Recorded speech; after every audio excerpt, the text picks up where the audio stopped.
what basically happens is the whale kisses you passionately, Amy.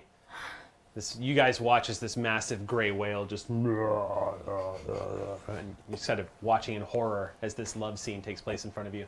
What do you do? Yeah, actually, you should all make resolve checks. Yeah. To see if you just. So is that resolve and survival, maybe? Yeah, I think survival is Yeah. probably Okay. good. Duncan, So- if you want, you can just elect to take the damage to your brain. I was thinking about being like, well, this is interesting. Yes. Duncan is like, puts up his camera, hits record, periscope the shit out of this. Well, it's a horrible beauty, All right. really, is what it is. Oh, We don't have wow. Darren. We don't have Darren here to rein in our opening gag. What does this have to do with Doctor Who? What does this have to do with Doctor Who? Everything! I feel sorry for anybody who goes back and watches this again and is like, what?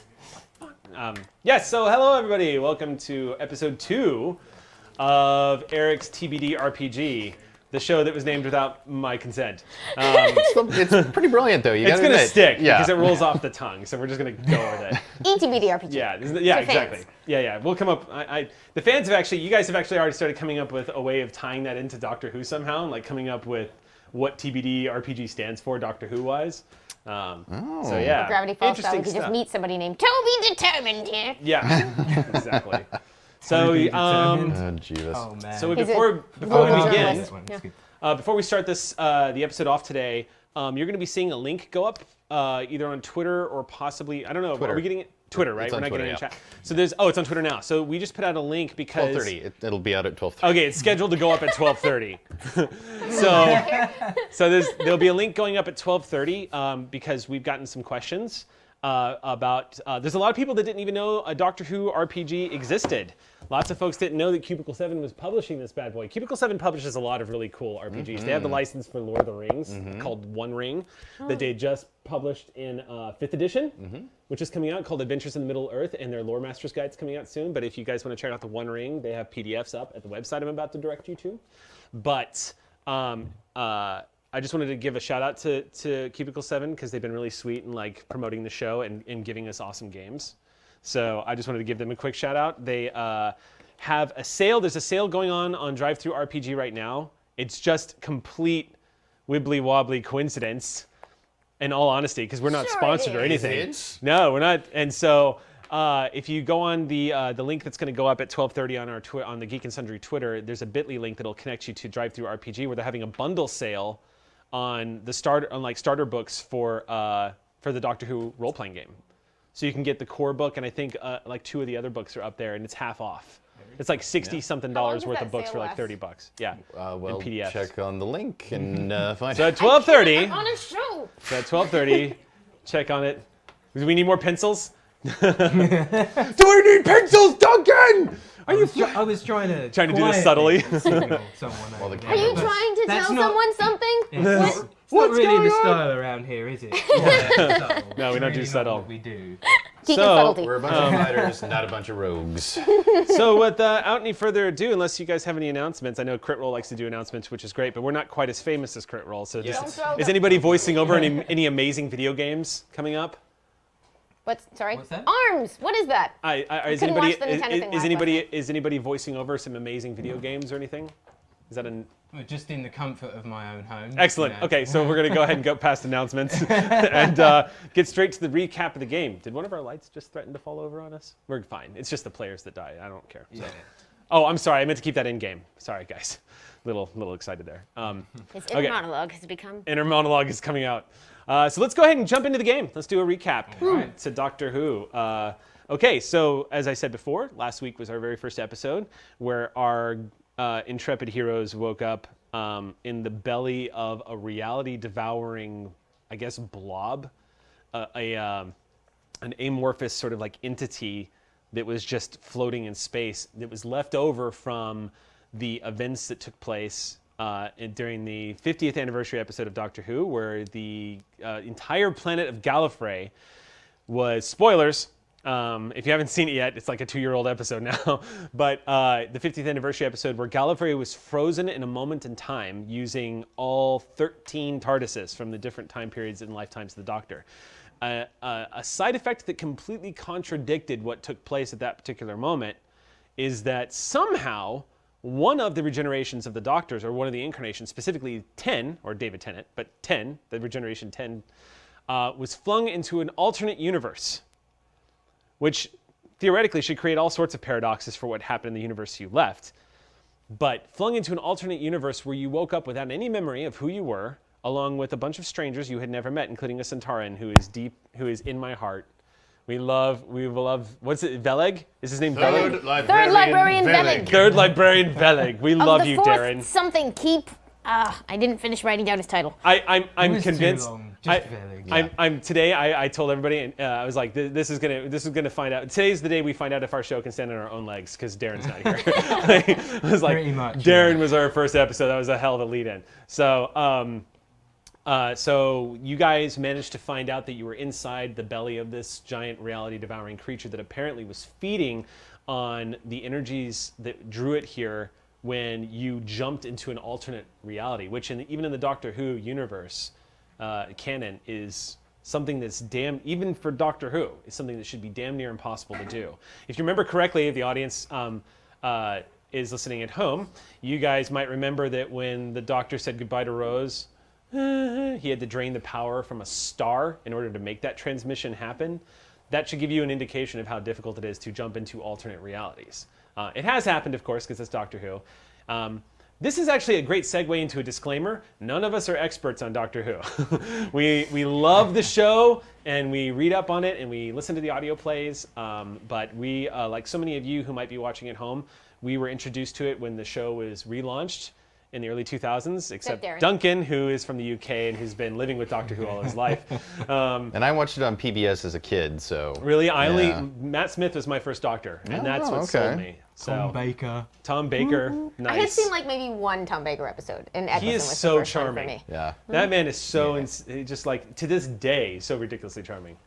Darren, of course, has seen everything. Darren since. is old school. Darren brought his encyclopedia last episode, so he is old school. I mean, I don't want to over exaggerate my knowledge because really I just grew up sitting around watching my dad watch Doctor Who. It was kind of how it was. Right. You know? Yeah.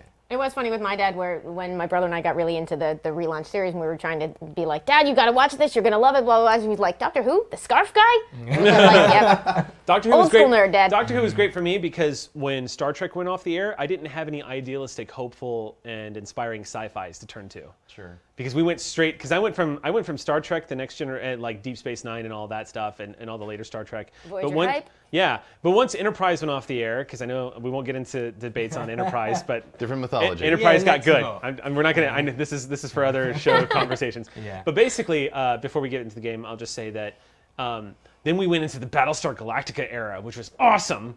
But then I started noticing that all television was getting really dark, and that's when I discovered Doctor Who, and it made me realize how much I missed that idealistic, sci-fi stuff. I love it. So that's a nice segue. Back into the game. So you guys fought your way through all of these dangerous pitfalls. You were attacked by a creature that bit Darren's head, and which caused him to giggle, and then Darren, being a Centauran, murdered all of them, crushed one of them's head, and the rest of them swallowed.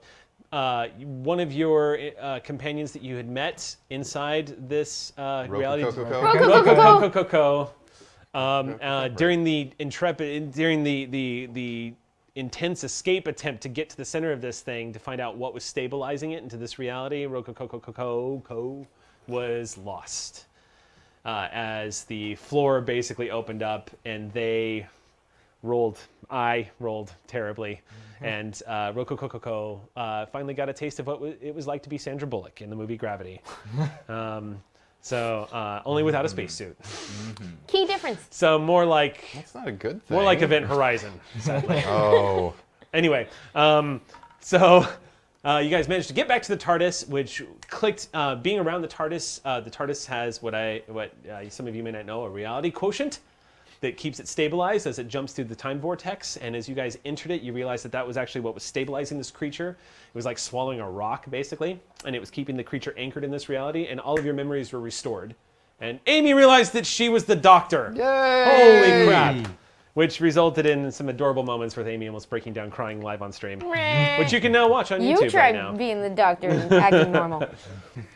And before this creature collapsed and destroyed everything, you all jumped into the TARDIS, where Darren pulled a gun on Amy and tried to take because every Sontaran best knows who the hell Sontaran. the Doctor is. Yes, you are the Doctor. Tried to arrest you. You managed to convince.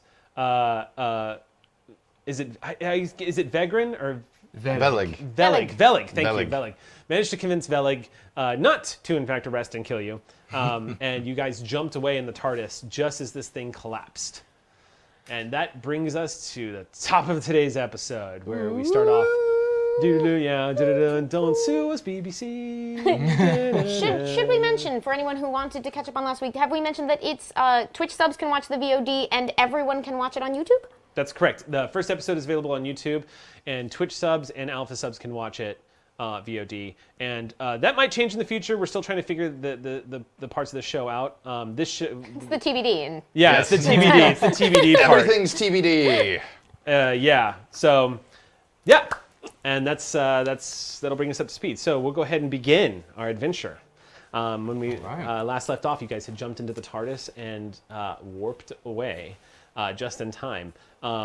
We begin today with the Doctor. She is at the controls, still lamenting how uncomfortable this gray suit is.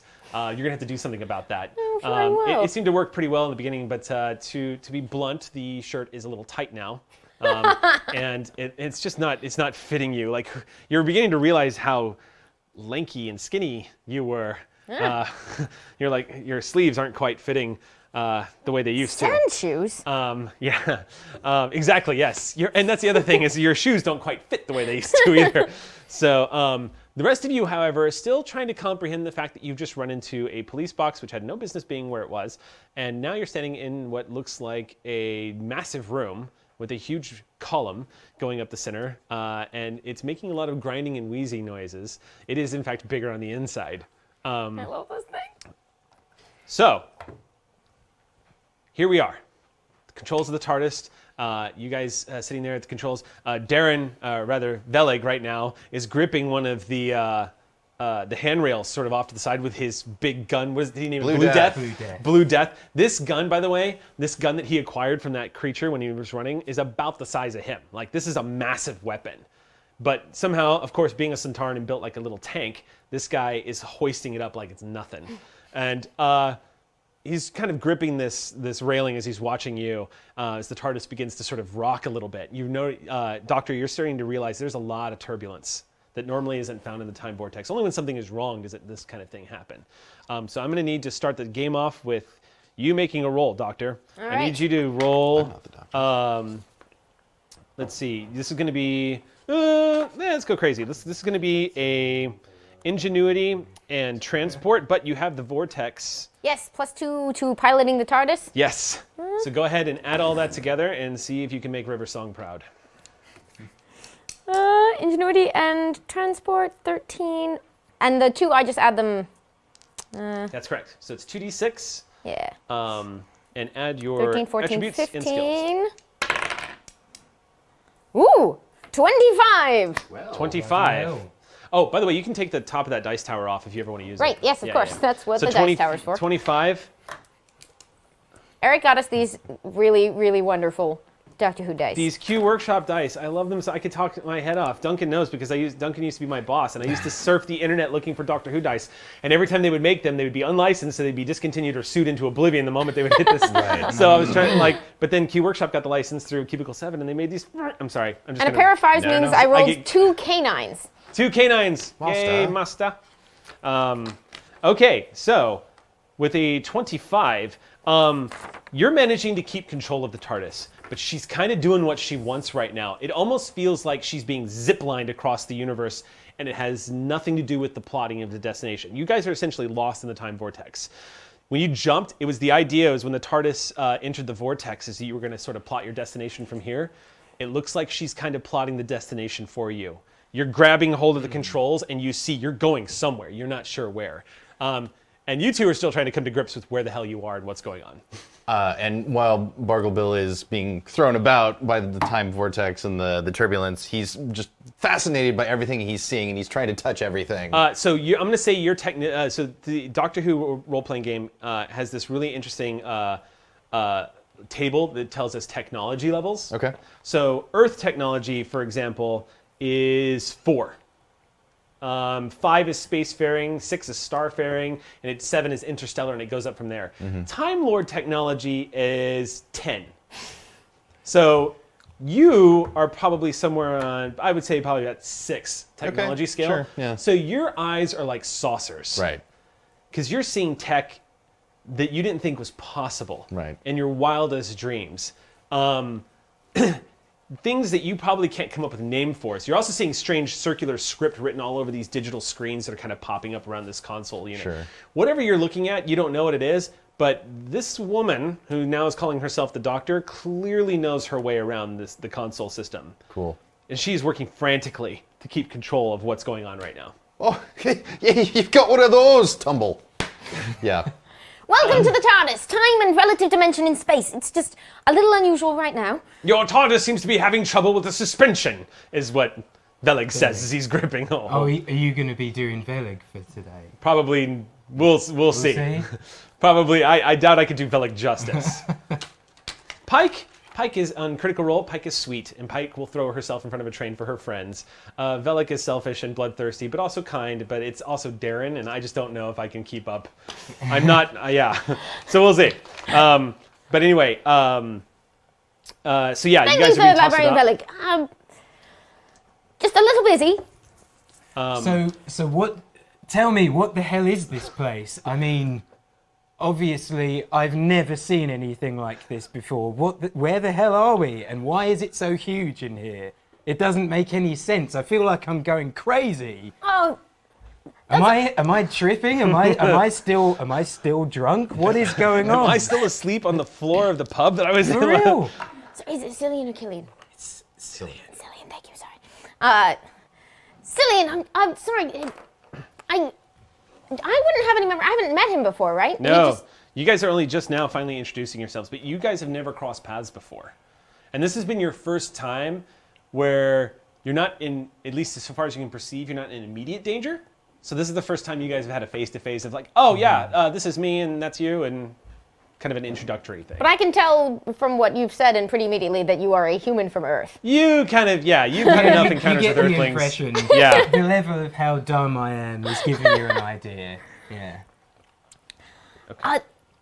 This is we've got to figure out where you came from and how you got here, but I'm so glad you're here. This is the TARDIS, time and relative dimension in space. We can go anywhere and anywhen. We're having a little bit of trouble navigating right exactly at this moment. But it's... So you're a... I'm an alien. You're a You're look a like human a from person. Earth, right? I am. You look like you're a human from Earth as well. I mean, that guy's obviously an alien, but you look like a... It's definitely, Very self-aware. yes. Okay, all right. Excuse me, you hear Velig chime in as he's kind of rocking back and forth. You are the alien here, not me. Maybe Thank you, we're Velig. all aliens? Well, in a sense, that's absolutely right. You're coming along very quickly for an Earthman. No, I disagree. I am a Centauran. You are the aliens.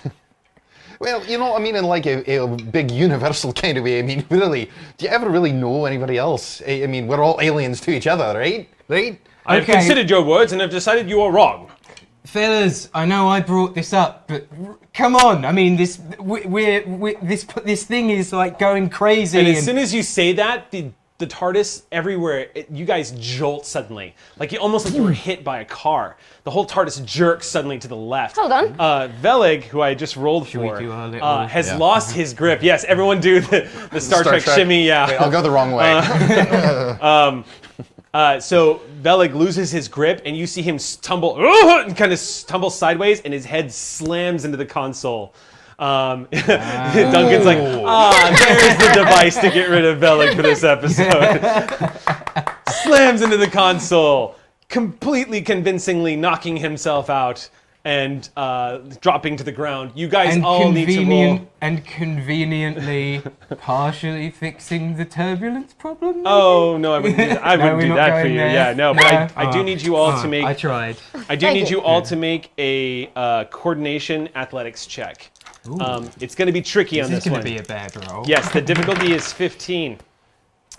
I I don't normally tell you difficulties, but I'm going to give you this one. I don't Yeah. make it, per se. 9. 9. 8. 8. 14. 14.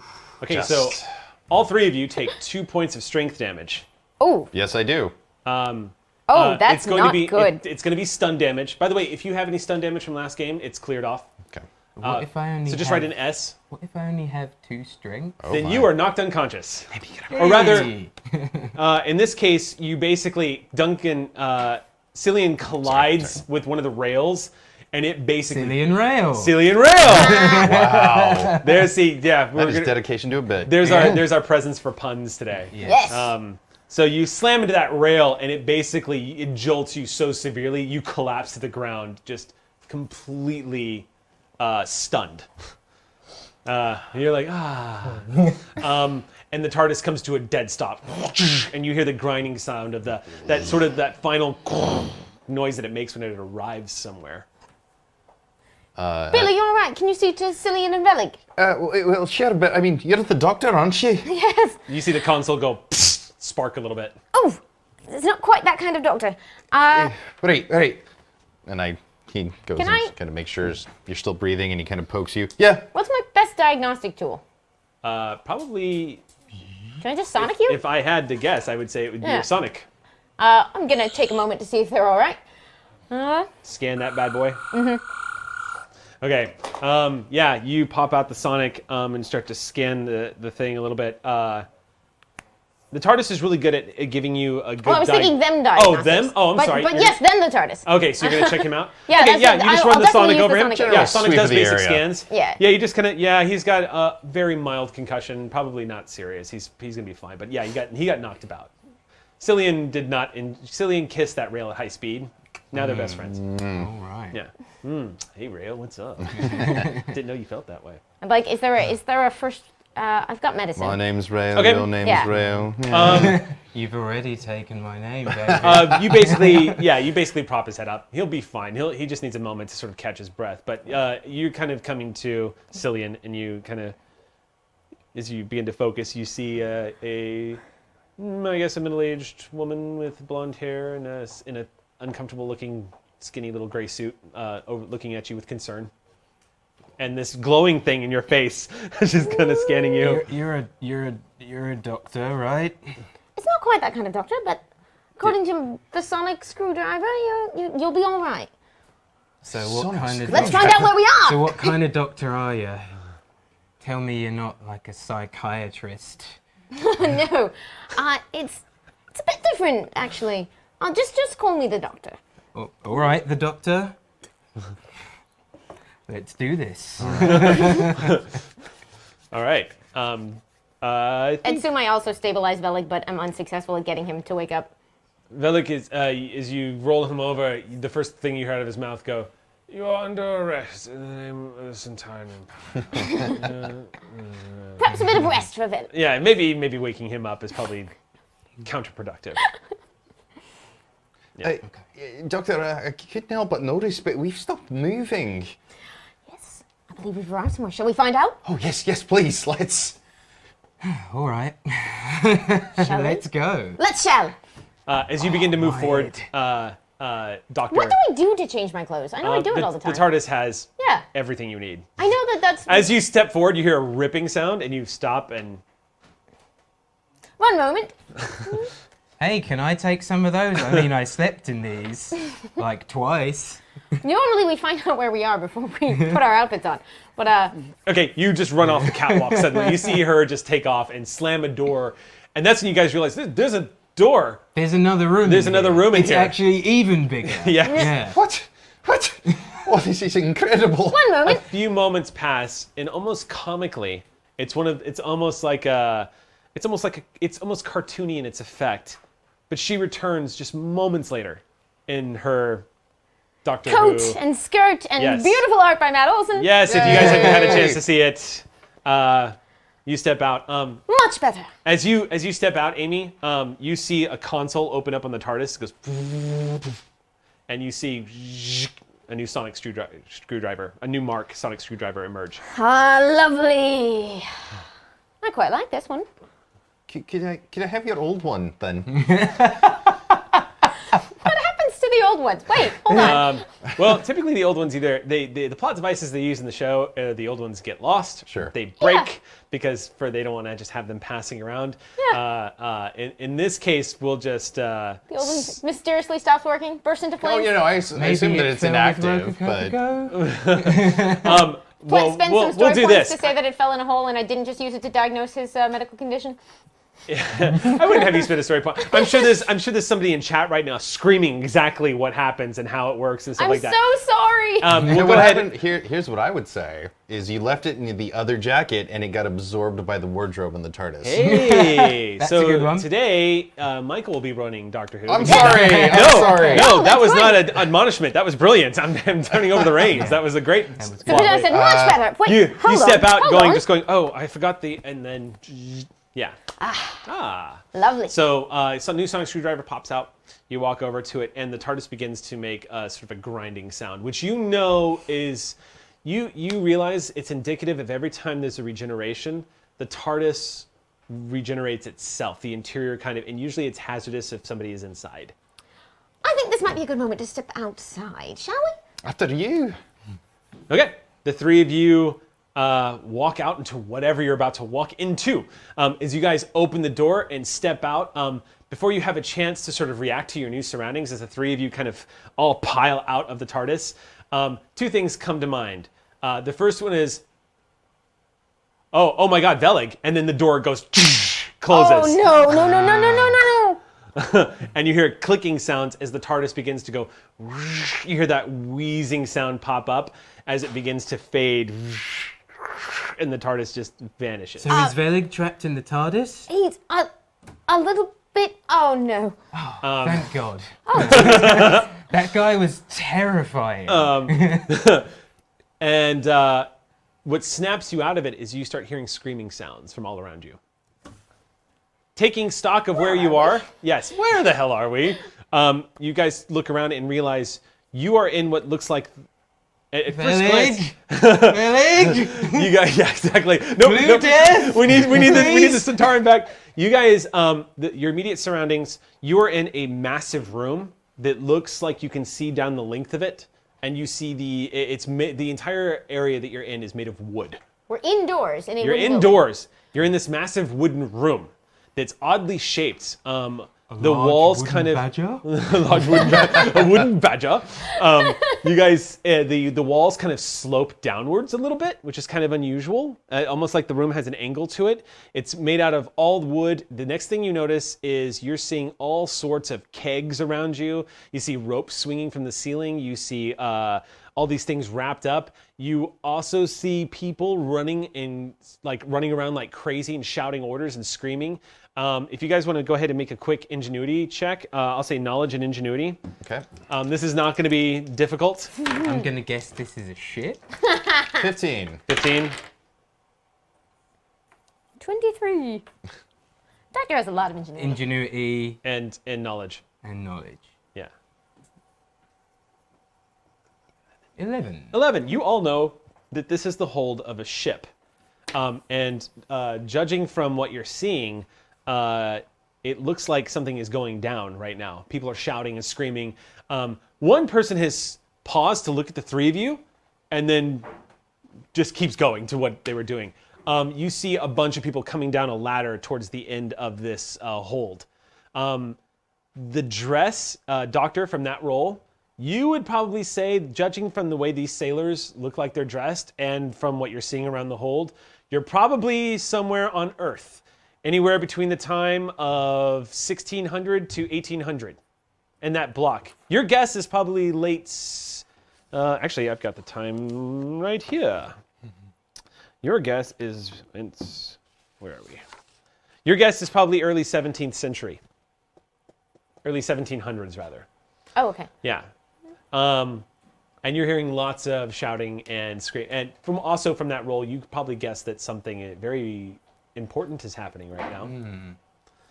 Well, silly, we've got you a bit closer to home, but not exactly where we might have intended. What's in the kegs? Yes, what's in the kegs? And at that point, you Bring hear... out your screwdriver. At that point, you hear, brace, brace, from above the deck. Hold on to something. And then you see all the sailors go, they all drop to the ground or grab hold of something or hide behind something. And that is followed by the sounds of thunder from the outside. I need all three of you to make an athletics, I'm going to say, we'll say an athletics, coordination athletics roll. Thankfully, you're going to have some bonuses here that I have not revealed yet. Damn it, 10. Eric, I'm the doctor, not an acrobat. 10. 10, okay. 8. Okay. 10. You actually all managed to succeed except Mike. Bargle, you fail, but you're not going to... Basically what happens is when you guys hear the thunder and you see everyone brace, it occurs to you what's about to happen. The two of you immediatody go, and just drop to the ground. Bargle, you're like... not from Earth, don't know what the hell is going on. Right. You're like, what? What's that sound all about? The wall to your right, it happened so quick. There's an ear-shattering pounding sound accompanied by the crack and breaking of wood. Something flies past your face at high speeds. Whatever it was, you feel the heat trail off of it. It sends you flying back as wood shrapnel explodes all over the area. You guys are rained down upon in splinters, thorns, like the whole bit. In the background, we hear, "Stop blowing holes in my ship!" Yeah. Stop blowing holes in my ship! Lots of pounding on the sides of the wall. Obviously, you guys are under fire from a cannon. That ball that just went right past you, that is going to do, with that roll, you're going to take 2 points of damage to your...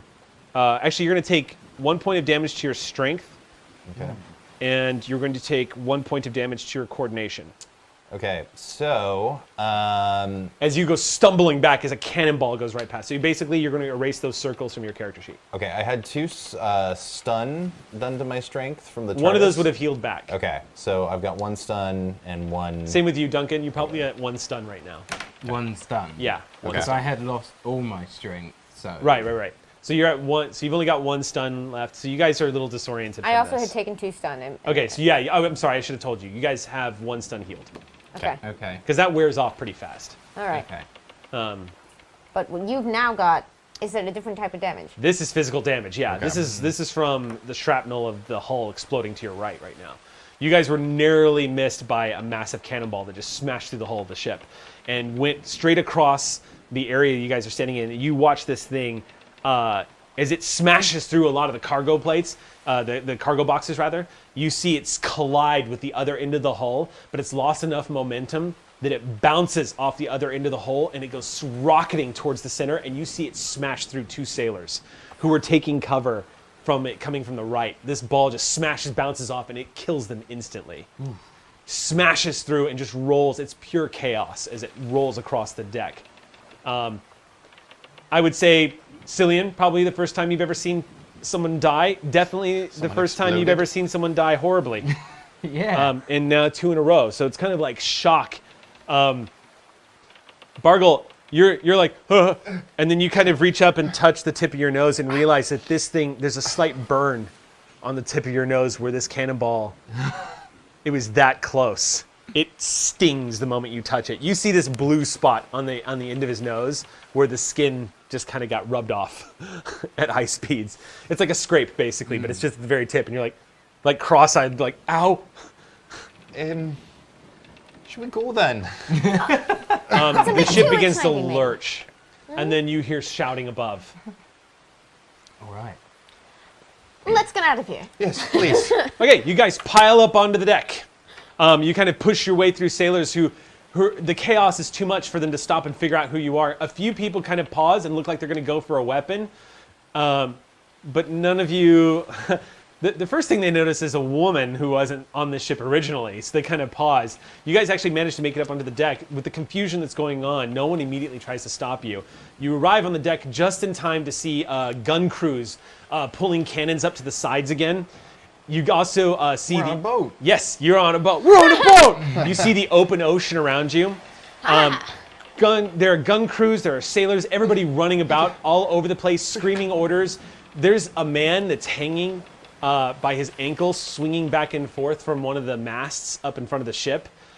Looks like Flag on this boat. you can't see it above the sail, but what you do see is people dragging wounded off the deck. And you see a very large man.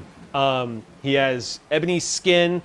He's got this big vest on right now, guns all over it. He runs up to the top of the deck where you see him shout up, "The captain's been killed!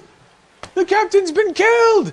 And as he's shouting that, you see somebody approach the railing, just strides up, and that's when you see our first mate and our special taking guest. our special guest, stepping in. Yay! Go ahead and describe yourself, Gina, as your character strides forward to overlook the damage to the vessel. Well, Do you have a description? I do. You see a slightly scrawny, slightly dirty, rascally little fella. And with the fear of becoming the captain now, clear on his face. What's your character's name? Finn Alexander. Oh, Very nice. well, who's posh? I'm thinking not him.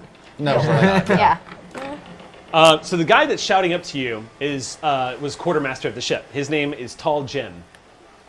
Tall Gem. Jim. J-I-M. J-I-M. Jim. Okay. Tall Jim. Tall Jim has been serving on board your vessel, the Saucy Jack. Yep. Whoa. The Saucy Jack is It's a saucy ship. she's a brig, so a two-masted ship. She's a naughty one. Yeah. The Saucy Jack is a brig, a two-masted ship with a nice ramming sort of, I forget, there's a name for it, but it's basically this thing that they would put on the front of ships that were good for smashing into other ships. 8 guns, so not a lot in firepower, but the crew is pretty skilled at getting things done. But Saucy Jack, where her strengths are, is that she is maneuverable. The ship can get around. However, Well, with a name like Saucy Jack, I'm sure she does. you guys are kind of spot Finn up. You guys spot Finn up on the railing, as Finn is sort of taking the quartermaster. This guy is shouting up, "Finn, Finn, the captain's gone! The captain's gone! What are your orders?" Turn the ship. Head straight for them. Tall Jim looks at you kind of like, Christ, and then runs up. That's when you guys are sort of watching all of this happen, and that's when you kind of turn to your right and you see what you're up against. There's a ship about 300 yards away, pulling away. It's a frigate. You guys are completely outclassed. This is a 3-masted ship with probably about 20-something guns on one side alone. It looks like it's a modified frigate. Big ship. You can clearly see that its crew, whoever is in command of this ship, got the drop on the Jack, and is currently, as they like to say, if you've ever seen Master and Commander, has the weather gauge. Right now the wind is with her. So they're actually moving off to the side. You guys are, because of this attack and the captain being killed at the wheel, the Jack is currently listing into the wind. So your momentum is all but coming to a stop, which is very bad. Jim just runs up to the top and, taking your order, grabs hold of the wheel and begins to just come about and start shouting orders for the sails to be dropped. That guy who was hanging by a rope, you see someone cuts him loose and his body just collapses to the deck, dropping 40 feet. Well, he's dead. Oh yeah, you're pretty sure that when he hits the deck, he was probably dead before he hit the deck. Everyone's in full alert mode, and Is that like a guy who accidentally got caught up in the ropes, or a dude that they had just executed? probably, from the looks of it, probably a Bit of guy both. who was standing on the mast when you guys came under fire and was killed when the ship was hit. Yeah. Gotcha. He probably fell off the mast and got tangled in the ropes on his way down. It's a long fall from the main mast. Finn, that's when you notice there are 3 people on the main deck down below you, about 30 feet away. You've never seen in your life. You've been sailing on the Jack for about 3 years. Yep. You know every single person on this ship. Yeah. These 3, not only do they not belong, but there's a woman on this ship. And And a tiny, squatty man. there's a blue, like, it defies explanation, but there is a blue creature and they're all dressed very strangely. Yeah. A little pudgy, bald blue man. And they're all staring at you with mouths slightly agape. Doctor, where's your police box? It's Oi! a busy What moment. happened to the police box? What are you doing on my ship? I think he's talking to us. I do believe I could he ask is. you the same question. We have no idea what we're doing on your ship. I think we've got a little more important things to focus on at the moment, don't we? Yes. Well, Captain? So you're gonna run up there and because Finn is currently on the deck with the Right. yeah. I'm high up. I She's up don't with the feel main like deck. hiding is going to serve us well on this. There's nowhere to hide on a ship. Yeah. Unless you're a stowaway, but You're a really for the lady. most part, this is a world unto itself. Let's hide in one of the kegs. We should probably pretend we did hide in one of the. Judging what you know from etiquette of this time period, stowaways are usually dealt with harshly. Can anyone think of any reason that we would be? This is the doctor is like, can anyone think of an excuse that we can give? Like, just tell him the truth. We came here in a time machine. No. I pull my sword. They're all having I this pull my dialogue out sword. loud. No, Okay. we're not. No, we're not. Your blade comes out. You see Finn, this young man, just draw this falchion-looking blade. Okay, let's calm Guys, down for a behave minute yourself here. now. We're travelers, but it looks like we have some more important things to focus on right now. Captain, a few willing hands to help. Captain. Perhaps we should run away. Captain, Tall Jim looks at you and says, "The rudder."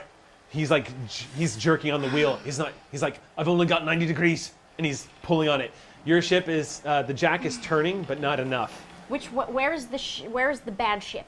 They are now, I would say, about 200 yards to your aft. Okay. And it looks like, so basically your ship is going this way, and they did a pass, and they've Okay. got the wind, so they're slowly starting to make a turn, which means they're going to be able to broadside you here yeah. pretty soon. Captain, listen.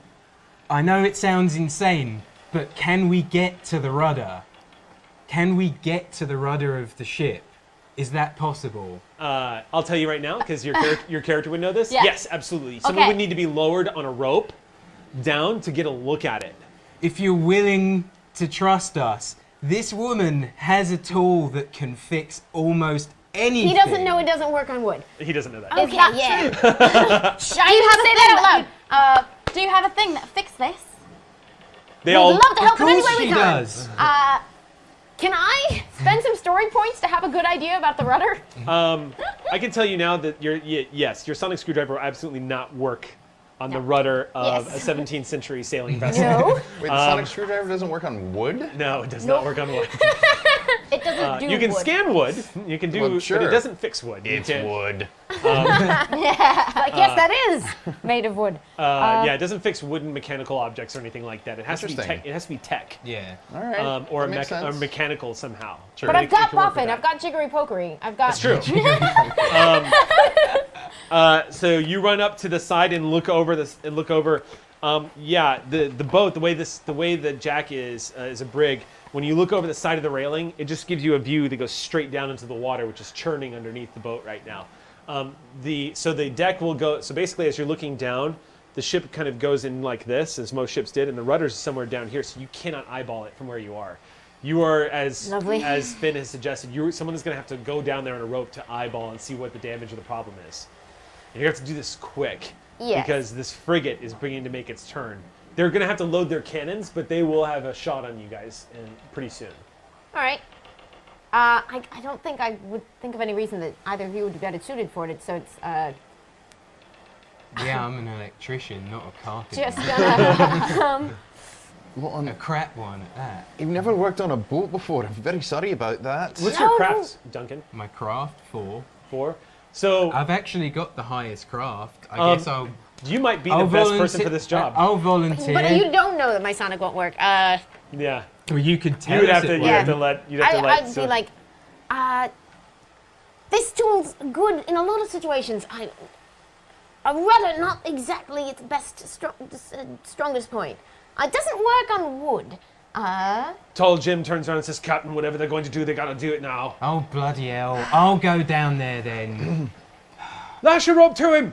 And these two guys run up to you and immediately start tying you into this hemp rope. Very I'm going to uncomfortable. spend a story point for this. Yeah, Okay. Cillian, yeah. Wait. And I'll send people. I'll just shout at general crewmen that I can see. I'm Yeah. General Crew. Doing your captain thing. Yeah. Everyone else down to the gun ports. Start loading those cannons. Okay. Everyone starts immediately taking your orders because everyone has known you. These guys have served at your first mate, so now you're captain. You see gun crews immediately running to the cannons. One of them, you see two of these guys trying to push over a cannon that's been knocked over in cannon fire, and it's taking them a minute. But you see the powder being brought to the deck, and all the guns are being loaded. The Jack, like I said, she doesn't have that many guns, but she does have 8-pounders. So they're enough that at close range, these guns will do some damage to the hull of an enemy ship. But you guys are going to have to get close. Yeah. Cillian, when you're down there, whatever you do, try not to die. Sound advice? Yeah, all right. I'll try not to die. Over you go! And then one of the guys just pushes you off. And you... And I miraculously fix it. What'd you roll? A A Tardis. and a so, canine. So it's this plus you. So it'll be your craft. ingenuity. It's going to be your ingenuity and craft, but we're going to Can have I to. talk through it So with first you of all, and I'm going to help have in to tell any you way? what you see. Okay. So first of all, I'm going to have to tell you what you see and what's wrong with it, and then we can see if you can fix it. But I'll let you hold on to that roll. Okay. Okay. So you go over the edge as this guy just suddenly shoves you, goes, off you go, with a smile on his face. You go tumbling over the side, and for a split second, you think he just committed you to death. Hold on. When the rope catches. And you swing, slamming into the side of the boat. Just a bit of a bump. By the way, at this point, I would say you guys can heal that last stun. Enough time has passed for you guys Cool. can heal that last stun. And they start lowering you down. Cillian, it occurs to you for a split second. You just have a moment where you realize that this is actually happening. You were dangling off the end of a boat somewhere in the 1700s.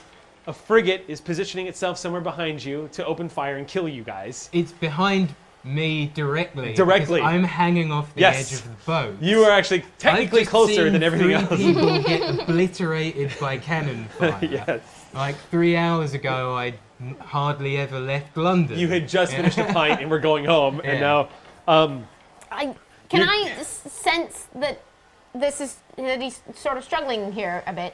you don't sense a struggle, but you do see as he's being lowered. He's not at the rudder yet, but you do see as he's being lowered. You see Cillian just kind of shake himself out of like, you've seen it before in many a companion. Yeah. I can't believe this is happening to me Yeah. right now, kind of thing. Cillian, you're brilliant. You're so brave, and just talk us through it, and we will all get through this. Cillian, you're brilliant. All right, you're brilliant. Okay, all right. What am I doing here? You get What down. am I doing What do you here? see? I have no idea. What Just I'm focus on what's in front of you. The rudder's been damaged by cannon fire. It's very obvious the moment you see it. It looks like the jointing mechanism that actually turns the rudder. It looks like it's intact, but you can tell that there has been some damage that's not allowing the rudder to doing. turn Maybe completely. there's some shrapnel jammed in there. Stuff, as well? yeah. You could probably. Okay. It looks like it might be possible to try to. From what was your roll again? It was You had 18. It was what? 18. 18. That's an excellent roll. With an 18, okay, you just hit the target number, which means you will succeed. But Well, I did also spend a story. Oh, that's point true. on You this, did. and I've only done the first roll. that's true. So you will. Well, Do one I sec. get to roll again? I'm Is that looking how it it up. More of works? these. Well, it's 12. I just haven't written in the other one. Oh, yet, lovely. Because yeah. If you want, what we could do, and we'll have to check on this, but I know that you can use a story point to bump yourself up one level of success. Okay. So right now you have success, you succeed, but if you spend a story point, I'll let you knock that up to Yeah, good. let's do it. Yeah. Let's Okay, knock it so up go to ahead and good. erase that story points. Okay. You're sitting there looking at this thing as you're swinging back and forth. The first thing that comes to mind is you're like, how am I going to... Oh, wait. Oh, yeah, no, this is actually easy. I see exactly what's wrong. It's not just a combination of damage to the rudder from cannon fire. It is shrapnel. But it also looks like the shrapnel has just compounded the issue. It looks like the hull of the ship hasn't been cleaned in a while. They probably haven't had time to scrape the bottom of the ship in probably at least a year. So Okay. it's build up. You see barnacles. There's all sorts of stuff that's kind of jammed up the rudder. It's not in its finest shape. Okay. with a story point, I could say that you're an electrician. So I'll say I've got some. you have your building not knowledge. sonic screwdriver. You pull out the Phillips head. Your silent screwdriver. Yes, indeed. You all don't know what he's doing, but you see him kind of, you see him pull something out and start swinging towards the rudder, and then he disappears under the ship for a moment. Cillian, remember, don't die. And all right, all right. And the moment you say that, you guys hear off in the distance. Oh, bugger! You look up just in time to see Brace these. yourselves. Yeah. You see, it looks like as the ship is turning, it's kind of doing a rolling shot, which they'll do sometimes when they're trying to turn and they can't get a full broadside and they just want to open fire at will. So as the ship makes a turn into the wind, you see any cannon that can fire on you as it's rolling to its left is firing. So you see 3 beautiful, pristine puffs of white smoke just appear off the side of the ship. And you then hear the crack of that sound barrier from these cannons being blown out. You hear the thunder finally hit the ship as cannonballs sail in your direction. Let's see how they do. Oh, he gets to. Yeah, that was 3 a sly shots, look. yeah. Whether I've seen one. Splashes in water. Duncan, one of these cannonballs impacts on the sea just beneath you, and that foaming water just erupts in a spray, and you are drenched as this cannonball, you hear this sort of like strange high-pitched whistling sound, and then as it approaches, you realize, your eyes widen as you sort of realize that instinct that, oh my god, I'm gonna die, just like surge of ice going through your spine, and you hear as this cannonball just slams into the water next to you, drenching you. That was close. All right, Cillian. The adrenaline just kicks in, and you just go to work on this thing. You are going to need at least one more round, so to speak, to sort of unjam this thing. But you see, also, Tall Jim is not making your job easy. He's constantly jamming on the wheel to try to get the rudder to turn as he's up, as he's desperately trying to maneuver the ship. So as you're sitting there trying to unjam the top of this rudder, this massive rudder, which is twice your size, the rudder itself just keeps going. Boy, Jim, trying not to die down here. Stop turning the rudder. Perhaps hold on the steering for a moment there. Jim says, stops for a second. At about that time, you hear up on the deck, ready to fire, sir! Are they The next gun- to us? No, you guys don't have a shot. No. Cannons are ready, but they have total advantage on you guys. Jim looks at you and goes, I think we're going to have to run.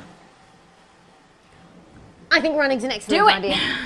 idea. So, in tandem with you saying, I'm trying not to die down here, the rudder suddenly straightens as Jim turns and starts angling himself sort of in the direction you guys need to head. He's going to have to do what's called tacking, which is where you go like this onto the wind. But you guys, like I said, the Saucy Jack is a smaller ship. Yeah. She's a little bit faster. She's feisty. We can escape then. Yes. We're lucky. Yes. You guys are going to have to make... I'm going to have Gina here. Finn is going to have to make some rolls. But 2 more rolling shots off the side of the no. frigate. Jeebus. So you get to go first. Yeah, because we're technically not in so this is sort of like, Like, action you're not outside talking. Of, action outside of combat. Yeah, the cannons are talking to you guys right now. Sure, Yeah. sure. Hey, I want to kill you. That part is clear, spitting, yes. as they We would all say. speak that language. fiery death? All right. Once again, splashes of water as these rolling shots. Ooh. The Saucy Jack is living up to the reputation of being able to be nimble. Yay. But more cannon fire splashing around you guys. Have we got you back yet? I'm No, so I'm uncomfortable still- having to No, let he's you still put yourself down in there. danger. I think right now I might be trapped down there because we're sort of weaving. It would be difficult to get out. in You that pop this situation, thing right? out. Yeah, so basically what happens is you pop out the rudder and you immediately see a reaction from Yeah. Jim as he goes, I've got it! And he starts tacking into the wind. As that's happening, Duncan, you start, poor Cillian kind of lurches and swings off to the side. You're like, swing, as you see cannon fire, like all these cannons like splashing around, you're just like swinging back and forth on the back of this ship. Pull him up. All right, let's get you back. Bargle immediately just runs over and you grab and you start helping, pulling him up on board. Go ahead and make an strength, and I think this will be strength athletics. Sure you we'll wanna just do see how that? fast. We'll just see how fast one. you get Cillian up. 12? Yeah. Okay. Yeah, because you got a big bonus from the 2 guys that are helping. Yeah. I kind of picture you going rapidly upwards the way Ray did in Ghostbusters 2 when he was like, "Get me out of here, you guys!" You go from swinging and just going whoop, like they just grabbing you. 3 people working in tandem just pull you up onto the deck. You see a very soggy-looking English electrician spill onto the deck. Yeah, That's fantastic, Cillian. Oh, are you all right? Cillian, as you hit that deck and you realize what you just did and what just happened, there's that sort of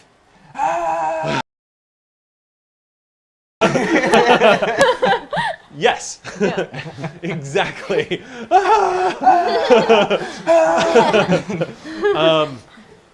You guys also hear suddenly the popping sound of wind catching in the mainsail. As there's almost a lurch as the jack hits the wind. And you guys, immediately the ship begins to list slightly, about 15 degrees, as the wind catches and you guys go. The frigate is now turned and it's only got a few forward-facing guns, so... Do we have any back-facing Bit of guns? an adventure, yeah? There's really, if you want... Bit of an understatement, yeah. What I'll do Move here... the It's cannons amazing. to the back of the ship. Yeah, you can do that. It's Yeah. going to take the gun crews working, but they can actually. So what the gun crews are going to have to do is they're going to have to manage to get. They're going to have to get a cannon on ropes. Okay. And they're going to have to pull it up to the back of the deck, and load and like position 2 cannons off the side. That's a tough job, but you can order your men to do it if you want. Gina's like, I want to kill. I some want to shit." do it. It's my pirate ship. All right. Yeah, speaking Alright. of, have we spotted any flags? Or is this obviously like, they're not wearing uniforms, I'm guessing. No, No. they're not wearing uniforms. And I shout at the wet one. I just, Okay. well done! Remind me to pour you some ale later if we survive. All right.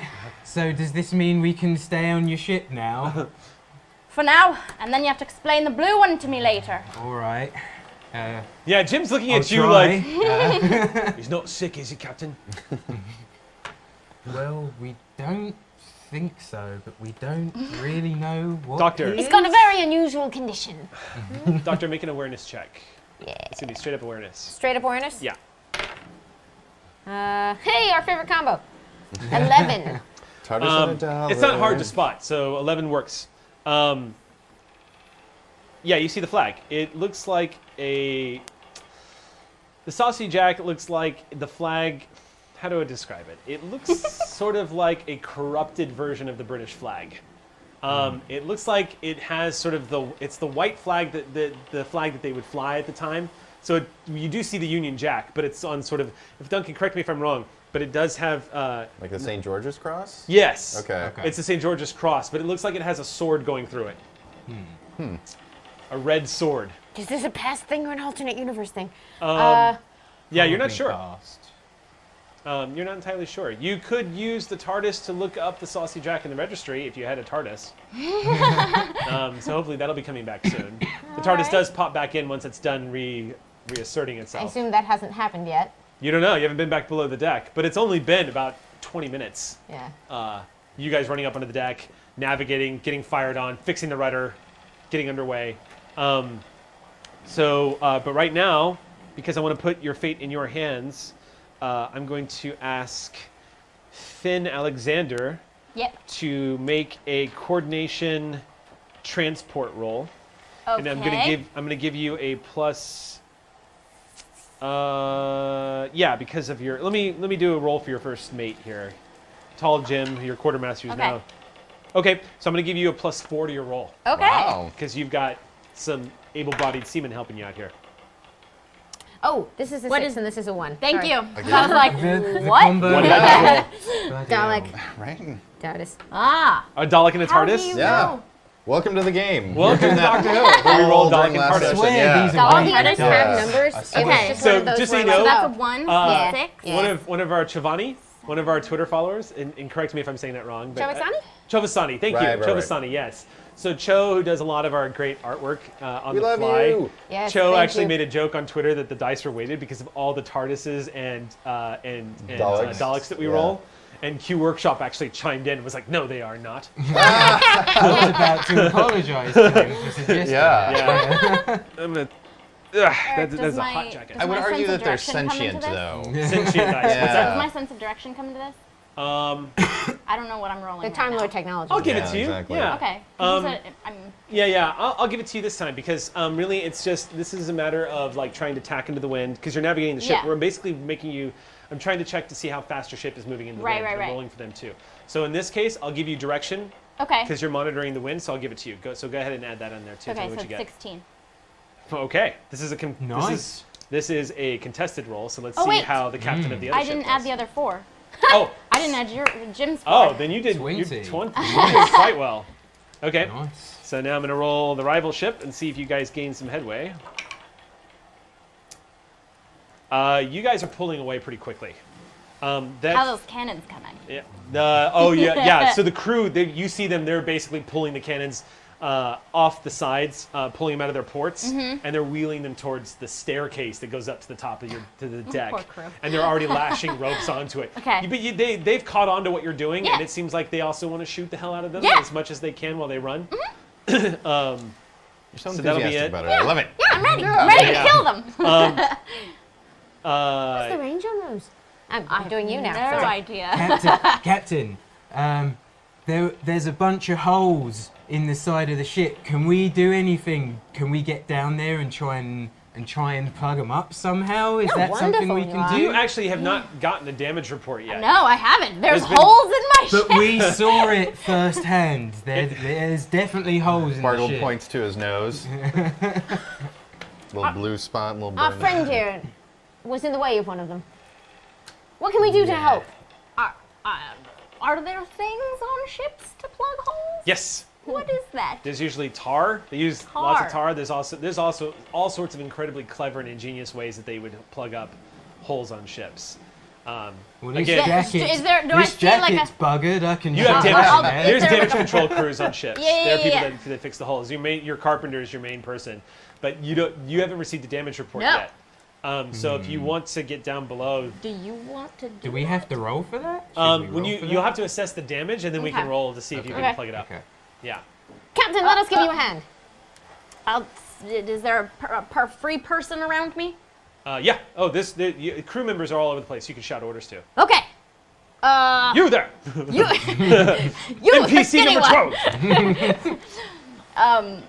All right, take them below deck. Show them how to plug up the holes, Come on, then. which apparently are in my ship. Okay, you guys are taken back down below. Okay. The three of you get down there, and it's the same scene of chaos.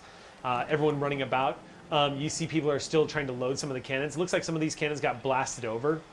But what you also kind of notice, it's very relevant, that's very apparent now, is you see these kind of just smears of blood on the deck from crew members that were probably dragged away and taken down below. There are holes in the side of the ship. Thankfully, they're way above the waterline, so none of these are immediate threats. You may need to go down another deck level to storage. Is the TARDIS down here? You don't see a Tardis. All right. Would stand out, being that it glows, but you don't see one here. You guys go down one more deck level, and you're starting to appreciate how Apparently, there's a leak. when you guys get down below, you're beginning to appreciate how cramped these spaces are for sailors. And when you get down, you see about 2 inches of water on the ground here, and you see a bunch of people rushing. It looks like sailors all over the place, and they're plugging up the hole with these massive, looks like these big sticks that have these huge circular sort of wooden ends on them that are filled with what looks like sort of a cloth almost, but it's jamming. They're jamming these into the holes, and you're seeing they're repairing the holes pretty quickly. And you guys can totally help here. Yeah. This is some pretty. You're like, oh yeah, no, I know how to do stuff like this. Certainly, yes. Go ahead and if you want to, go ahead and make your craft checks. Combine it with something or just craft?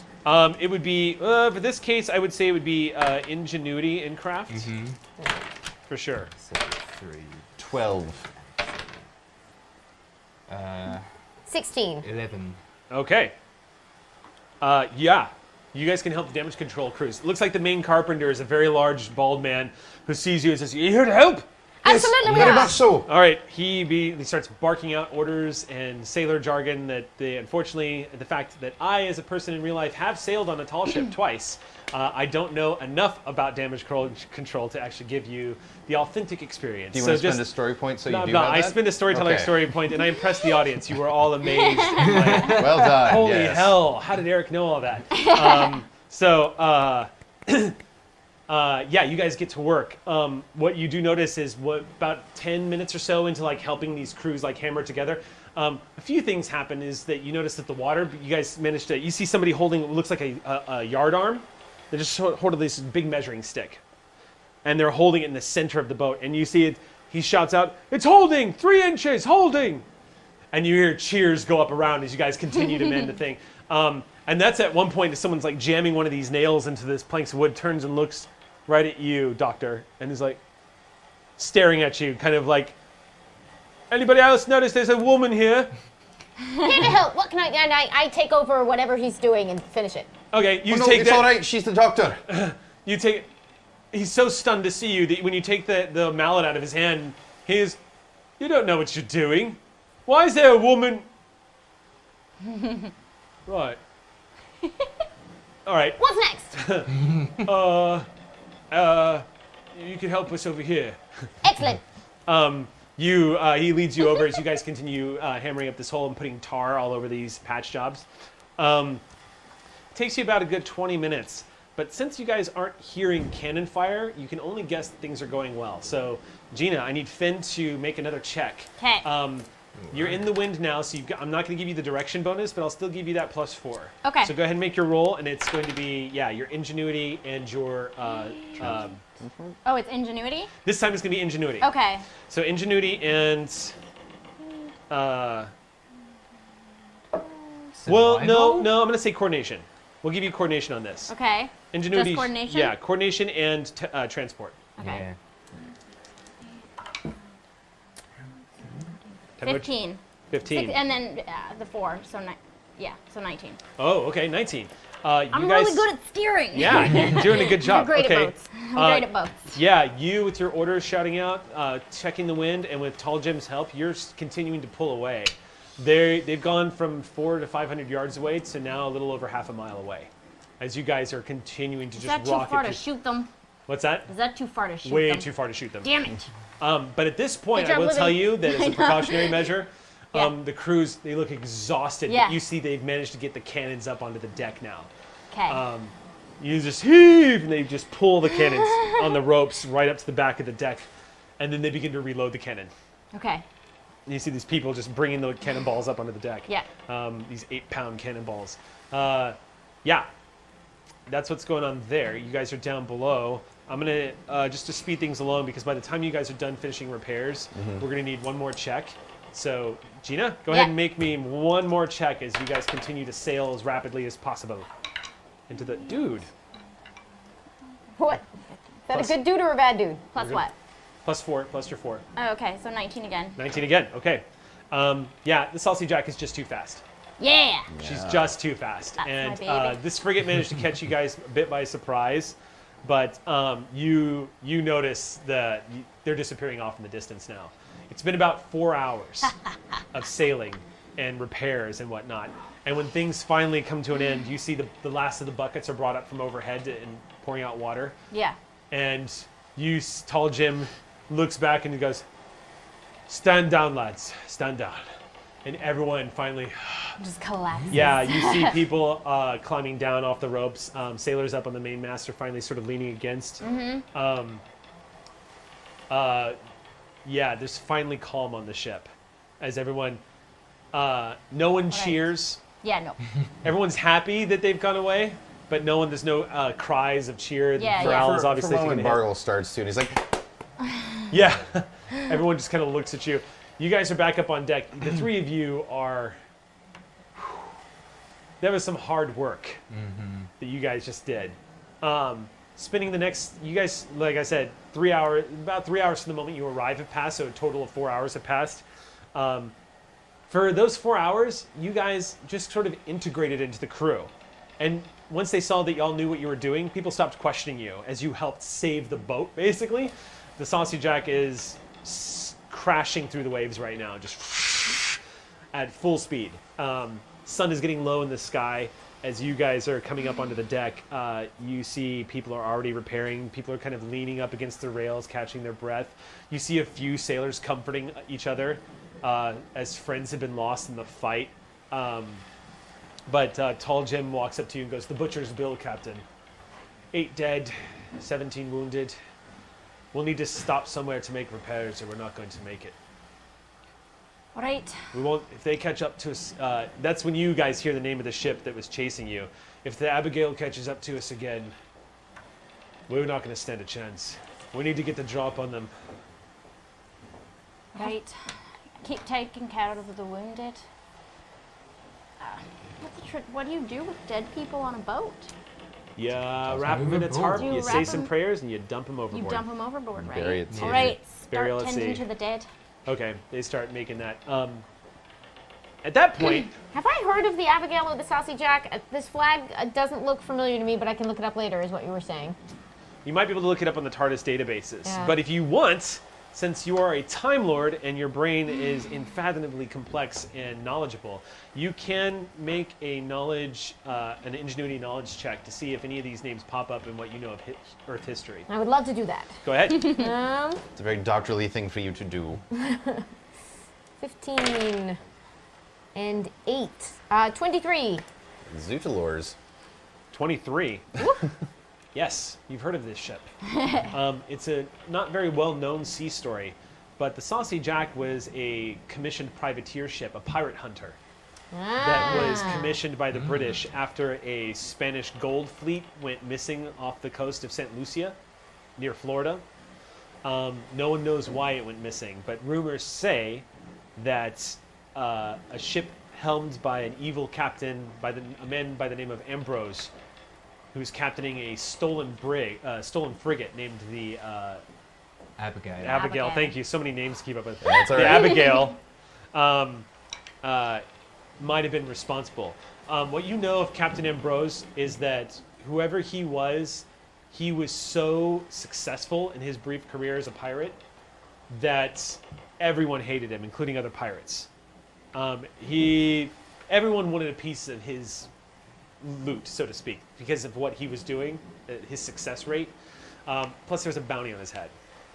A very sexy bounty, probably from multiple countries. But you also note that as the Doctor, there's something unusual about how successful the Abigail was.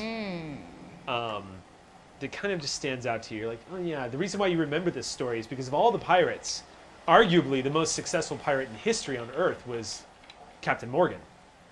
From the sacking of Panama to the fact that he was one of the few pirates that managed to die of old age.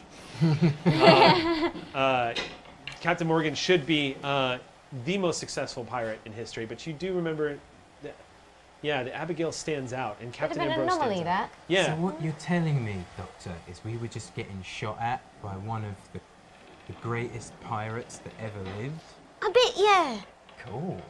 You're like, this is so much better than Disneyland. Yeah. This is better than my old life. I'm down for this, yeah. And you're English, I'd say, yeah? I am. Bargle's I like, am cool. English. Yes. There's a bunch of words in those sentences I don't understand, but that's fine. It's a great story. We're on a planet called Earth. So- No one can hear us. So, Where are Captain, they? Are they have just you on the ever deck with They're a heard? few feet away from you. Okay. So, Then we're Captain- not having that conversation. All right. Maybe a hushed We're on a planet tone. called Earth, as everyone knows. Yeah. As we all know, this All is right. Earth. I'm and- gonna walk over to you guys while you're Okay. discussing your Earth thing. At your Earth talks. Can I spend a story point to come up with some kind of cover story for why we would be here? You have psychic paper. I do, but what would it say? We had permission to hide in your barrels? Like, we have We've- climbed aboard from a rowboat you can't see? Like, We have always been. how does the Doctor do this? Don't worry, we had permission to hide in your barrels. We've been there for 2 years. We just thought maybe we'd tell you now. We realized we Like you Started needed help. exploding. We We're thought the it was ones a who tuck you in at celebration. night. woke up this morning, realized we were a bit thirsty, and we're like, maybe we should come out now. We're like the disaster what do you call it? We're like the disaster relief. Yes, yeah, exactly. We've been waiting in the barrels for 2 years for a disaster. For this moment. Yes. You don't know. I mean, this is welcome to. I mean, this welcome to what the doctor has to come up with Yeah. every Invent some single shit time. Yes! off the top of your Which is head. why the doctor usually just goes, yeah. So if you want, you've got the psychic paper. By the way, I was going to tell you, your sonic screwdriver and your psychic paper both have their very own story points, Ooh! which you can use only when you're using those items. So the sonic screwdriver has 2 story points, and the psychic paper has 1 story point. So if it was incredible, you could hold up the psychic paper and spend a story point, and you wouldn't normally have to though. But if you wanted to go wacky with the storyline, you could do that. Sonic Okay. screwdriver is like work, work, work, spend a story point kind of thing. Yeah. But those will let you spend the gadget story points as opposed to your story points when you're using them. Okay. That's pretty cool. Captain, could we have a word? I would love that. Shall we go down to my room? Yeah, it's yours now. I know. The captain's quarters My belong to you. captain's quarters. Yeah, as you guys all go below, you walk into the captain's quarters and you see all manner of pirate paraphernalia all over the place. Pirate Is it flags just that have the been 2 of captured. them that go, or do we all go? Do you guys want to go? I assumed you were no, all no, hanging out. no, Yeah, You're I'm, all coming. You're all I'm coming with in, me. Okay. Yes. Not leaving Bill alone with the sailor. Oh no, please. No. It's a pretty small space, but you see captured pirate flags adorning like the ceiling, the walls. They're all torn. You see loot, booty, so to speak, because one of the arrangements is for pirate hunters that they get to keep a percentage of the treasure that they Now discover we're on pirate. talking. Yeah. So you guys are just looking at like old style royals, doubloons, all the whole bit. You're like gold sprawled out onto the desk. Keep your I mitts am off of it. taking some of Keep that your Oh, no! back to the 21st century. I will be a very rich man. Baby, you're a rich man. You saying that out loud? Yeah. No! Of course not. So- Can I use my resolve quite the and track record of the- convince and privateer Saucy subterfuge Jack? to steal some loot? You wanna try to sleight of hand it? So real quick, Okay, no. before we continue, That's a bad idea. I just want to tip my hat to Sax and the team for supplying us with Yeah, Yeah. that's really great. this cool ass sound effects Yeah, in the it's backgrounds awesome. and stuff Yeah. like that. Also, you can't appreciate it, but I can kind of see in the monitor over there that there was look cool? there was water behind you. Yeah. Yeah. But now you guys are below decks on the Saucy Jack. It sounds like the ship sounds got way more intense and they're just rolling something, but for a Yeah. minute I was like, wow, it's so realistic. No, those You guys are see the two cannons. crew members cannons preparing a show rolling called around. Brick Battles as they just move past you Yeah. guys. You're like, 3:30 p.m. on Twitch. what the hell? We'll be performing on the upper deck at, yes. Yeah. So anyway, I'm just mournfully looking at this office, which is now mine. yeah. So your former captain. Have we heard your name out loud yet? No, I don't You've think heard I- Finn's name. Oh yeah. Okay. Yeah, Yeah, they've you've been heard Finn's shouting it. Quite the record as a privateer, Captain Yeah, Finn, as you Finn? enter these quarters, I'll just say this: as you enter the quarters, the exhaustion finally hits you Yeah. as you step in. Like, and plus the men aren't here to see you. Yeah. So the exhaustion hits. So I let my gut out. You also like. You managed to. You know what? Why don't we make this a roll? And Okay. I'll let you use your brave trait for this. Okay. But go ahead and make a resolve. I would say just go ahead and make a straight resolve roll with your brave. What'd you get? Well, that's a 12. 12. And then +2. So okay, yeah, you did good. You beat my target number. Normal is 12, so you did good. Nice. For a split second, it's kind of like that adrenaline wear off. Yeah. It's almost the same effect that Duncan would have suffered, but you're a seasoned sailor, yeah. But there's that moment where you almost want to throw up, Yeah. but you're like, Yeah. and then for a split second, there's that part of you that's just like, God damn, I love this life. It's a good rush. Yeah, you're just kind of, Shake it off. and you walk over and you sit in the captain's chair behind that table. Just as you see this old stained teacup slide across the desk from the waves. I just You just grab kind of it. catch it. And there are 3 of these people standing in front of you. All right. You're probably wondering how we got here. Yep. Captain Finn, was it? Finn Alexander. Pleasure. Now, Nice who are to meet you? Captain? And we didn't want to tell your crew, but psychic paper. You gonna pull out the psychic paper? Paper. Okay, you hold up the psychic paper. What yeah. does it say? Oh my goodness. They are royal privateers. And the doctor, she is straight from, I believe it's His Majesty, whose Only name. 1700s? We don't remember. Who We the don't king look. is. Look, the problem with running Doctor Who is I don't know all of history. Let's There's a lot call that him goes into the game George. prep. Sure. I'm also Yeah. worried King about George, this. it's Sure. safe, King right? George, There's been sure. a bunch Actually, of those. It's early 1750. 1700s, so we've had the Cromwell Chat, Revolution. Are we what still in is the it? middle of that? That was 1689, right? It might have been. Was that the Revolution or the Restoration? Is it Edward? Are we checking? Yes. I don't know. I said, what is chat saying? Someone in chat's Someone's gotta know. shouting it out. Yeah, What's the someone's- mnemonic from King Ralph? Yes, dude. Chat. You can be our historic history. fact-checkers. You guys can be our vortex, our We our can't Tardis see database. you, Yes. though. We can't see you, but We someone can't- we can don't have tell us chat in because here. they're watching. The crew will tell us. Yeah. Yeah. Um, Somebody was Not chiming in Denise will just tell now. so yeah. See, what was that? What was it? We broke Denise. Denise is dead. Oh, damn. Oh, Still but- looking. no, still Oh, I looking. don't know. That's fine. There is no Denise, only Zulu. There is, Who? yeah. Yeah, Yeah, it said not Denise. So basically, Denise. the I don't know psychic who paper, Yeah. they're legit. They are Right. royal privateers. How they got here, you don't know.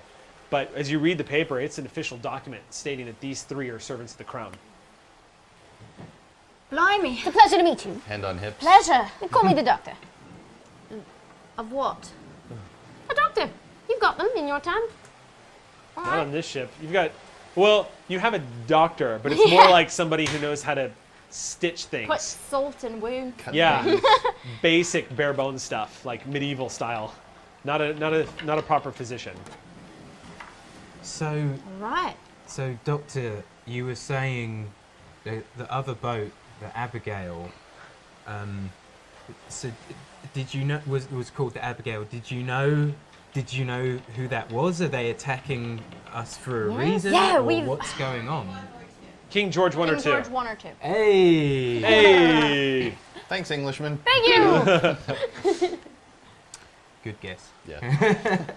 Yeah. No, I knew. Of course I did. We've been after Ambrose for a long time, but he got the drop on us this afternoon. Yeah. This is. I guess. This is. Bargle Bill. I'm trying to decide whether. Oh right. Bill's a We perfectly good probably pirate shouldn't, name, but oh, yeah, that's a good point. Yeah, he can be Bargle Bill on a ship, right? Yes. It works. this is Bargle Bill and this is Cillian. We're here to assist you. Hi. Ambrose and the Abigail, their reputation precedes them. We're important Yeah. representatives at the king. Very good at this. Thank you. Yeah. Why is he blue? Skin condition. It's from a southern island. You sound like you're from where I'm from. And he realizes that Are he's you a got Kingsman? the Yeah. translator around his neck, and he's like, yes. You've travelled a fair bit, Whereabouts are haven't you you? from? I'm from lots of different places, as you tend to get about.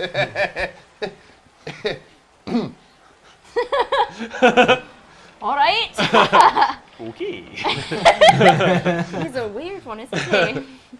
About that point, there's a knock at the cabin door, and you see Tall Jim comes in and goes, All right, Jim.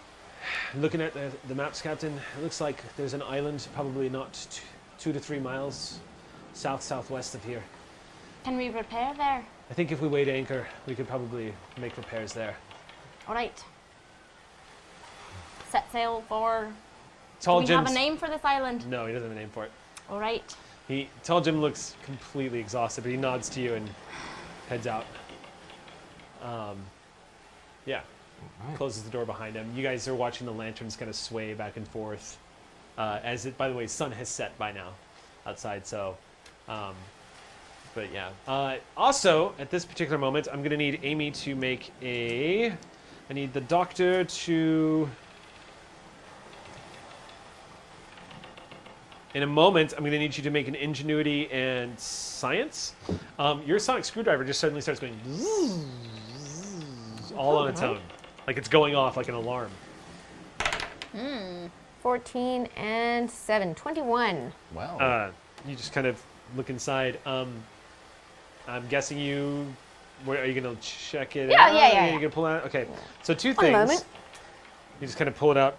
It's unmistakable. She can't really hide it, but you see something is glowing inside of her coat. The sonic screwdriver is going nuts, like it's detecting something, all on its own. Like you're gonna have to pull it out and actually get the readings off of it. Hold on one moment. I'm just going to turn into the corner and pull the thing out. You guys see the glow on the ceiling as you pull it out. Yeah, your sonic screwdriver is detecting a time-space distortion on the ship. Well, that's not good. Where? Looks like it's probably coming from below, or somewhere off in probably towards the bow. Like the TARDIS is back, or like a different kind of It's too distortion? vague. Okay. I Captain, the if torch you'll that's excuse blue. me, it's one of a kind. I need to go check something out, if that's all right. Sure, my ship is at your disposal, I suppose. Honor to meet you, Captain. I'll be right back. She just runs out the door. All right. Should we follow? Do you think we should follow her? We should probably follow her, Pop my right? head back in the door. Come on, then. Yes. She might disappear at any minute. Very you don't. important royalty business. And Okay. And in King- whispers, King's- as we King's run, orders, I'm going King's to try orders. to fill them in on, like, what the King's Orders document showed her for anything that, like, Bargleville might need some context. We're on his planet, but we're in the past. But she thinks we've been sent by one of the governments here to help her catch pirates. what's a pirate exactly? Oh, goodness. You got a basic idea. Do of what I, it is. now that I have my memory back, What's side that? note, now that I have my memory back, do I recognize his species? Have I met them Nope. before? Wow. Nope, never encountered his race before. Wow. So what was your race again? You did say before. Are they still in the For room? those who missed episode No, 1, we're- Bargle okay. Bill Oh, wait. is a little chubby blue-skinned alien from a race called the Luch. Right. No wonder I didn't write it down. Yeah. And for those at home, that is I'm gonna see that OOH next week. apostrophe You want to write this out at home. LOO apostrophe H. Say that again. Luch. No, This is going to be a song now. Oh, sorry. Luke, say that again. Put an out loud ook, look, look. What's that Like that. name? Okay. All right. As you guys make your way towards the bow of the ship, you notice that Bow's front, stern is back? Yeah. Okay. So you guys are making your way towards the front of the ship. You guys, you don't see anything, but you do get that you're getting closer to it as you make it to the front. Probably below decks is your assumption, since you're not spotting anything.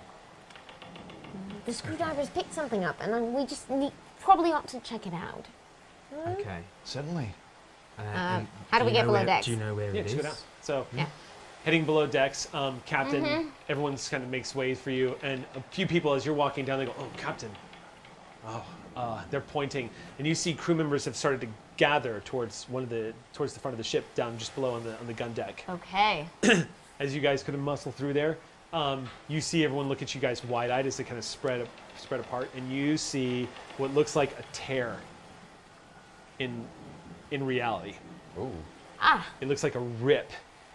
Like, And you that see wasn't made ins- by the is Abigail. this against the? Did you say it's on the wall? No, kind it's of just floating in it's space. just in the air. Ah! It's just in the air, and it looks like Disquieting. it looks like it's just been. It looks like reality has just been ripped like cloth, and it's just kind of. It's stationary. It's not even rocking back and forth with the ship. It's just stationary, but it's moving with the ship. In it, you can see just a swirling black-blue darkness.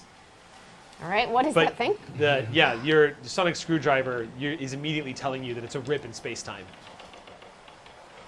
Okay. What is that? What's the early 18th century word for a scientist? Would I say I'm a naturalist? I'm a Naturalist. naturalist? Okay. Probably be a good one. I'm a bit of a naturalist, and we've encountered these before, but we'd best stay away from it. If everyone could just clear away from that. Everyone begins to step back. They're kind of like taking your word for it. What sort of devilry is So this? what is it really? For those of us from now, not from. It's a bit of a tear in space-time, and it should not be here. Can I close that? It's possible.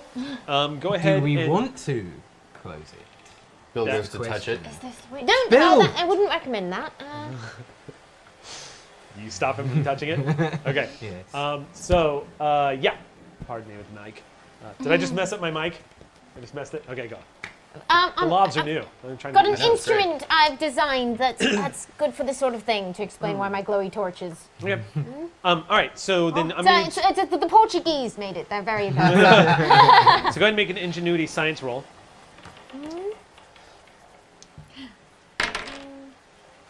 Ooh. Rolled a 10. 14 and 10 is 24. Okay. You are Yes, the doctor. indeed. You're a witch, burn her. It's yeah, exactly. Shit. Don't ask questions. Yes, you can actually get ready because here we go. Reverse the polarity. Oh, the new travel! Yeah. No. While we're at it, can we hack into the mainframe? We can hack into the mainframe and reverse the polarity. No, but basically, your sonic screwdriver, you can use this to actually contain the time energies that are ripping this thing apart. It looks like from the readings you get from your sonic, this thing probably wants to heal itself anyway. It looks like reality is trying to reassert itself, as Can I reality tell always what's tries to do. caused it? If something's trying to come through it? If What was it's your roll planning again? to, if it's going to 24? 24? If it's going 24? to expand and destroy the ship? Like what's? Your instinct tells you the cause of this may have been you. Oh, great.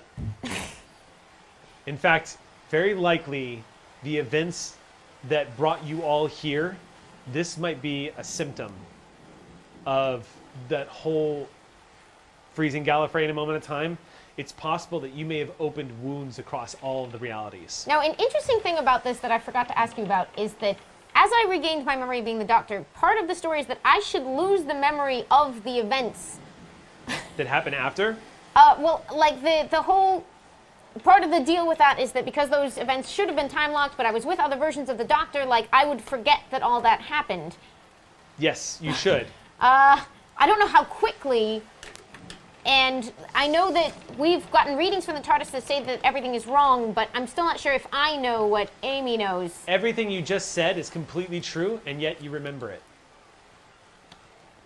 You should have forgotten it. Yeah. You shouldn't remember what happened. You should probably not be privy. Here's the other thing that's boggling your mind. For the TARDISes to have successfully locked Gallifrey in that moment of time, the other regenerations of the Doctor that follow you had to have been there. If you were here, what happened to them? There's all sorts of paradoxes that are opening up in your head right now. I'm sort of wandering around muttering to myself on deck right now. Because this is giving you a really good glimpse of how wrong and messed up the whole thing is. You shouldn't be here. You Nothing's shouldn't working be. right. You shouldn't have regenerated. And Like that's you guys are in We an shouldn't alternate randomly be reality. here. I don't even know how to get. So, but I have figured out we are in an alternate reality. You are definitely we in should an not alternate reality, Okay. another universe. Yeah. Which you've had connections with before, so you're very aware of how difficult it is to. It's the TARDIS should not be able to enter into another universe. And I will not have told you yet that it might be quite difficult to ever bring you home. There is an Earth here, undoubtedly, since you Yeah. guys are on it. If it exists in your time period, who knows? If it's the same Earth that you left, who knows? There could be another you running around out there. Oh, I hope not. So yeah, but on the other hand, this universe has followed its own timeline, so there may not be another you here at all. It's hard to say. This is where you get into some metaphysics and where you get into Schrodinger's and like the whole bit. In the meantime, The parallel universes, alternate realities, no idea what the current status of Gallifrey is. none. And But this is a window. there's some. You could technically try to use this to scan the other side to find out what this links to. With that roll, I can Yeah. tell you that it's possible. But you don't know if it's possible to re-enter. You don't know what the side effects would be if you did, especially without a TARDIS. You did. The other thing in the back of your head, too, I would say keep in mind, Doctor, is that you regenerated. You're not sure whatever happened was enough to cause your body to die and need to regenerate. So something happened to you. There's still no explaining why the hell these guys ended up in your TARDIS. Yep. There's a lot of questions. I have a lot of questions. And a lot of them run completely contrary to what you know about time and space. Yes. But then you did pull off something pretty None of that should extraordinary. have worked, and none of this should be happening. But here we are. How much danger are we in from this tear right now? Like, is it about to expand and eat the ship? You don't think it. Well, the thing is it looks like it's trying to heal itself, which means Okay. it'll probably close itself up in no time. Well, then I'd like to get all the information I can out of it before that happens. Okay, so you start scanning it for data? Yeah. All right, you guys are watching as she's using this miraculous device. It's just bzzz, this sort of, we'll use Capaldi's. As you're just sort of scanning this thing. But mine looks different. You can see the picture Matt also Yes. designed it. It's got like a cool Art Deco sort of thing to it. Yeah. As you're scanning this thing, when the Sonic begins to finish its collection of data, you see that it's going to take a while for the Sonic to process the data. You'll probably have to plug the Sonic into the Tardis to process the enormous amount of data you just got from the time rip that you've scanned. And that's above deck. You hear "Land ho!" But the Rift is traveling with us, yeah? Yeah, it doesn't look like it's not like the ship isn't like because it's not moving towards the back of the ship as you guys are moving forward. It's stuck here. Yeah. It's not rocking, so it's not behaving completely in tandem with physics right now. It is just a rip. It looks like it's a moment. Like if a moment in time, if a piece of a moment in time could die, this is what it would look like. Like a dead pixel on a TV screen, but for space time. Exactly. Wow. Oh. And so, but as it's healing, it's like reality is reasserting itself. So as you guys are watching, as she is scanning this thing, you're watching this thing miraculously begin to close, and there's ripples around it. It's almost like reality is just repairing itself. Because I'm a reckless moron, just to throw something in there. If I remember correctly, there's at least one of you with the insatiable curiosity flaw. Well, I tried to touch it and they stopped me. Yeah, I was gonna say, since you were the You one both trying have to it. do You that, both have maybe it. You should Oh, go for you it. have insatiable curiosity as well, Duncan. Yeah, I do, but he was My already insatiable going. curiosity for Let's it. look this up real quick, Okay. because if I remember correctly, I Is that- love that is that's that a tree. something- I love that that's a tree. don't blow up How my I dare shit. don't you. know, but I definitely did Insatiable want to touch it. If you wanna throw curiosity. something in. Oh my yeah. I do. I like the idea that my Every character companion is- should I'm a have bit insatiable distracted. curiosity. Absolutely. Exactly. Did you know that the most quoted thing the Doctor has ever said in every incarnation is "Don't wander off"? I tried to work it in last week. Did you? Even though we didn't know who I was yet. I looked this up on the Doctor Who wiki, and apparently it's the #1 phrase the Don't Doctor wander utters. off. Don't wander off. And don't stick your hand in time rips. Yeah, please don't do that. I've stopped that, but I'm very leave that distracted. to I might throw not catch something. it if you try to throw something. Yeah, exactly. I know it'd be funny if you just tried to toss something through it. Yeah, what are you talking If only you had a fez. Whatever I find on the ground, maybe just a You're chunk throwing of things shrapnel. from my own shit. Here we Maybe go. just a chunk of shrapnel. Yeah, I think Oh, I think boy. that sounds Touching like touches, fun. a chunk of shrapnel. There's plenty of Whatever that you laying just around. stole from the captain's quarters. No, that's not. I ended up not doing I'm that. so Gonna throw glad. some- Yeah, I really You would've want immediately to been because I kind of I want. would've Who made just you- stand my Exactly. companion? Time no, to I walk would the have plank. done the whole shebang and made you walk the plank or something. I kind of want this guy to be like a bit of a wild card. The character has a somebody thirst a for bit knowing what's going on and unpredictable. investigating, even when it may not be a good idea for them to do so. Yeah, there you go. What was that down that hole? Where does that corridor go? What are those aliens up to? In many cases, insatiable curiosity Yeah. has been the cause of many adventures, and especially in That's why- Clara's case. That's why we. I'm a bit ripped surprised the I don't navel have out it. of the ceiling. Exactly. I know. Why don't you have So it? you Because I have both, That's why 18 other Rokugo's traits. dead. both of you must make an ingenuity plus resolve roll at -2. -2. Yes, you Wait, really want to see what ingenuity this and thing is. resolve? Those are two attributes. Yeah, All right. ingenuity and resolve -2. Come on. 13. -2? 11.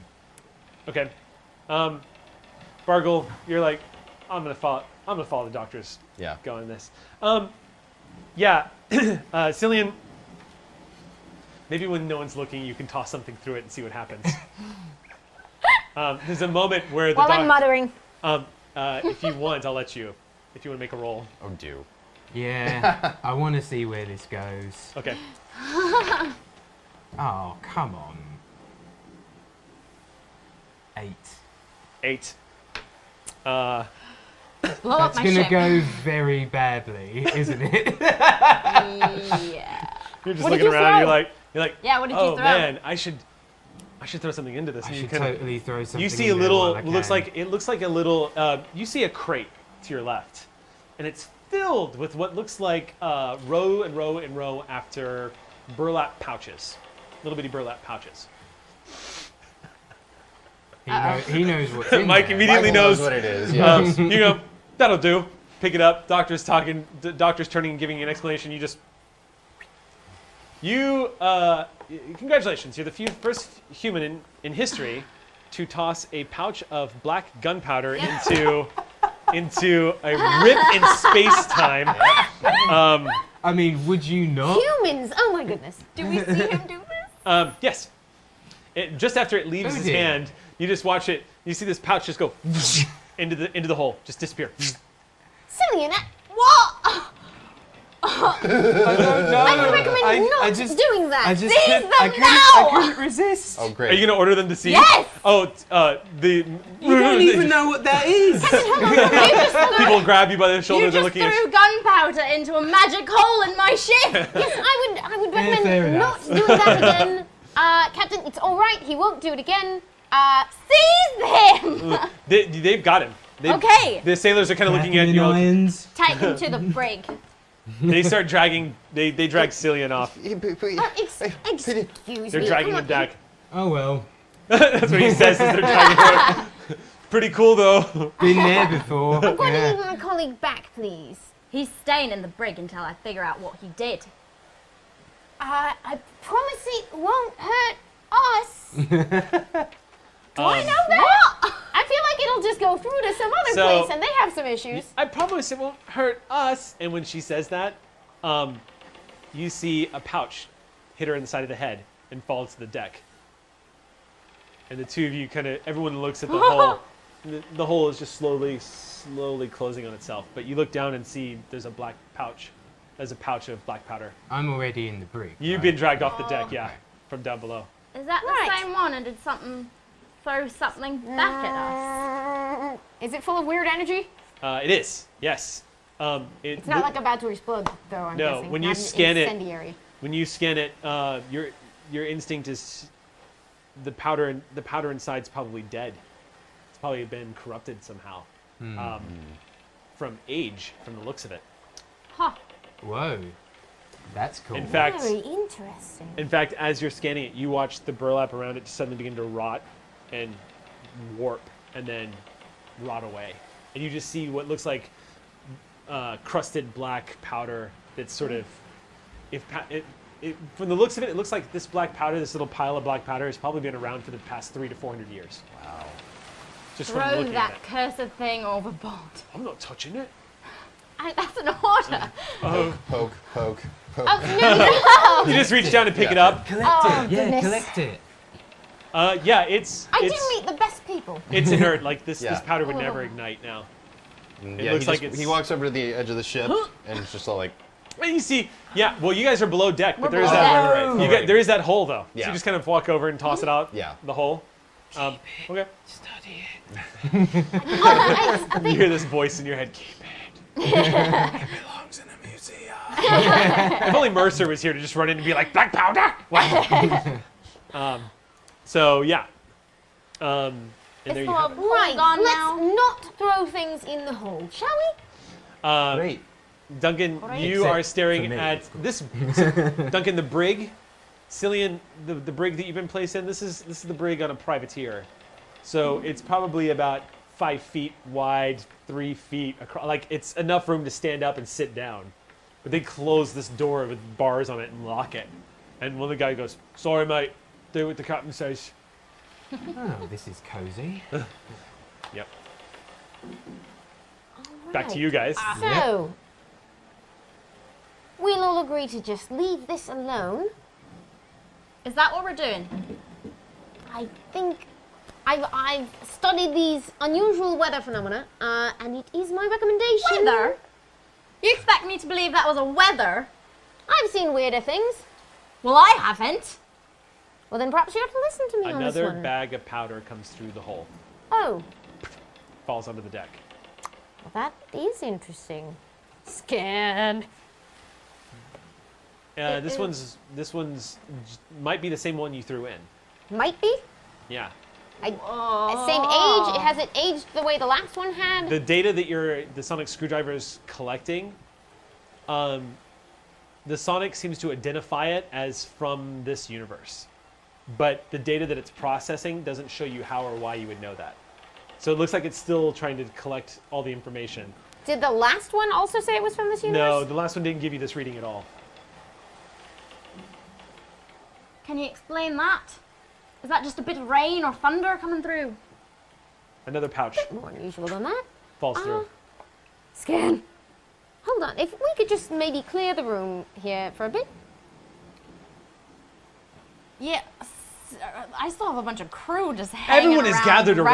around. Yeah. Like someone called out land ho above like Yeah. 5 minutes ago, and Yeah, no one cared. Everyone's staring at this and listening to you. Yeah. Is anyone watching me? All right, Green? scallywags. Sweet.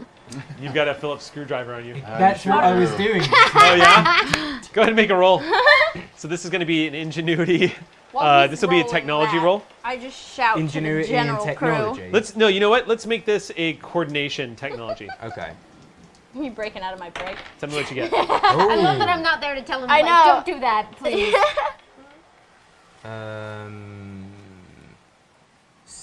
15. 15. Yeah. Oh. This lock, like it's a solid lock, but oh man, these mechanisms are so archaic.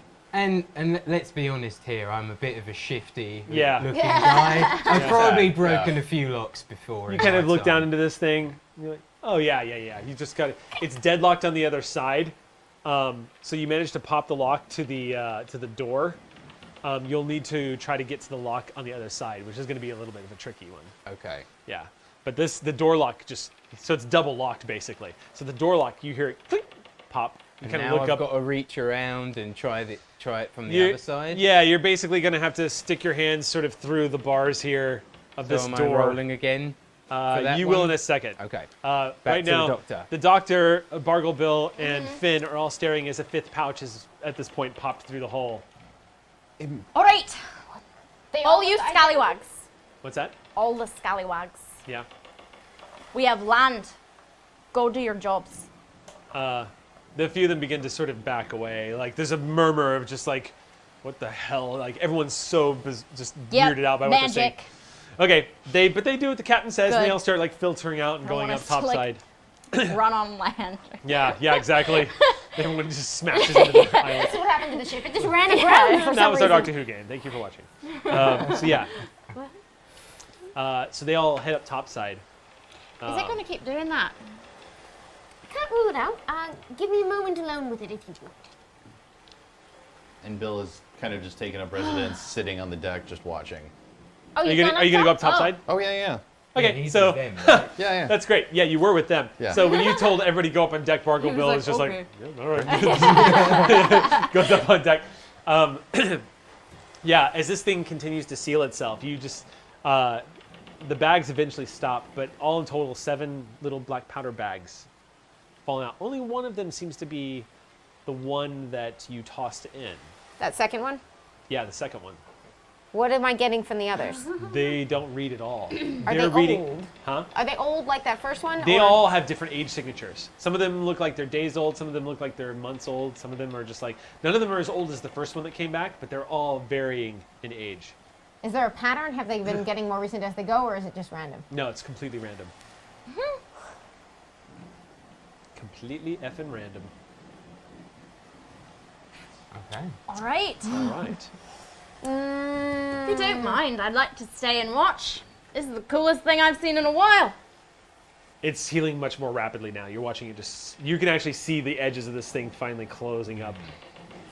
Have I got any more information from my Sonic from my earlier scans? Still Only waiting on that the only information you get is that there was a disruption when the first bag was tossed through. Yeah. Probably slowed down the healing process. So if we wanted to keep it open, we could throw more things in it. But they would Yes. probably end up crazy duplicating. Which might be what's happening on the other side of this thing, you don't know. But when another bag passes through, it continuously slows down the healing.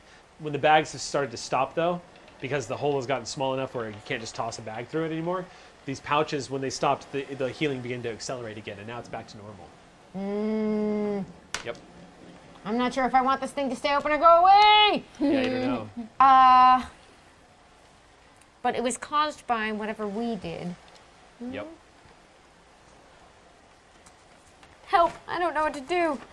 I'm curious. What do I do? What do I do? I'm really curious. So there is a story point method. method. If the player doesn't know what to do, you can literally burn a story point for inspiration. Yeah, I don't know. I'm stumped. Okay. The game master gives you a subtle course and a Yeah. random course that nudges you in the right direction. Spend a story points. Sorry, guys. No. No. How None dare of- you not know what to How? do with I- this? So it turns out Unbelievable. Amy's not an actual Time Lord and doesn't have 2 hearts and a brain with knowledge that could destroy a human's brain. So you don't have enough data right now. Yeah. It looks like you're just going to have to figure out what the Tardis has to say about this. This thing is going to heal unless you continue to try to... just from your personality type, you are kind of looking at this as like a wound in space-time. And so wounds, by definition, is probably a good thing that they heal. Yeah. On the other hand, it's hard to say, but it's theoretically possible that this might be a way back. Maybe not this one, but the other thing too is that this may not be the only one. Yeah. There might be others. If I can 'Cause sense if it's that it's here- connected to us. Yeah. And it might have something to do with why the TARDIS decided to materialize on a ship in the 1700s Yeah. on Earth.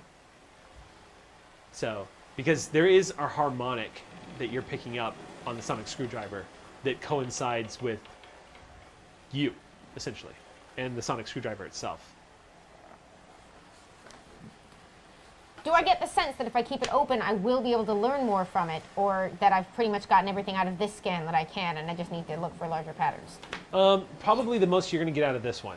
You Okay. probably need to see others in another environment to see, Yeah. you know what I mean? To collect more data. You need more My samples. general impulse is like, the Yeah. rift shouldn't be here, it's dangerous that it's open, and Yes. I'm okay with it closing.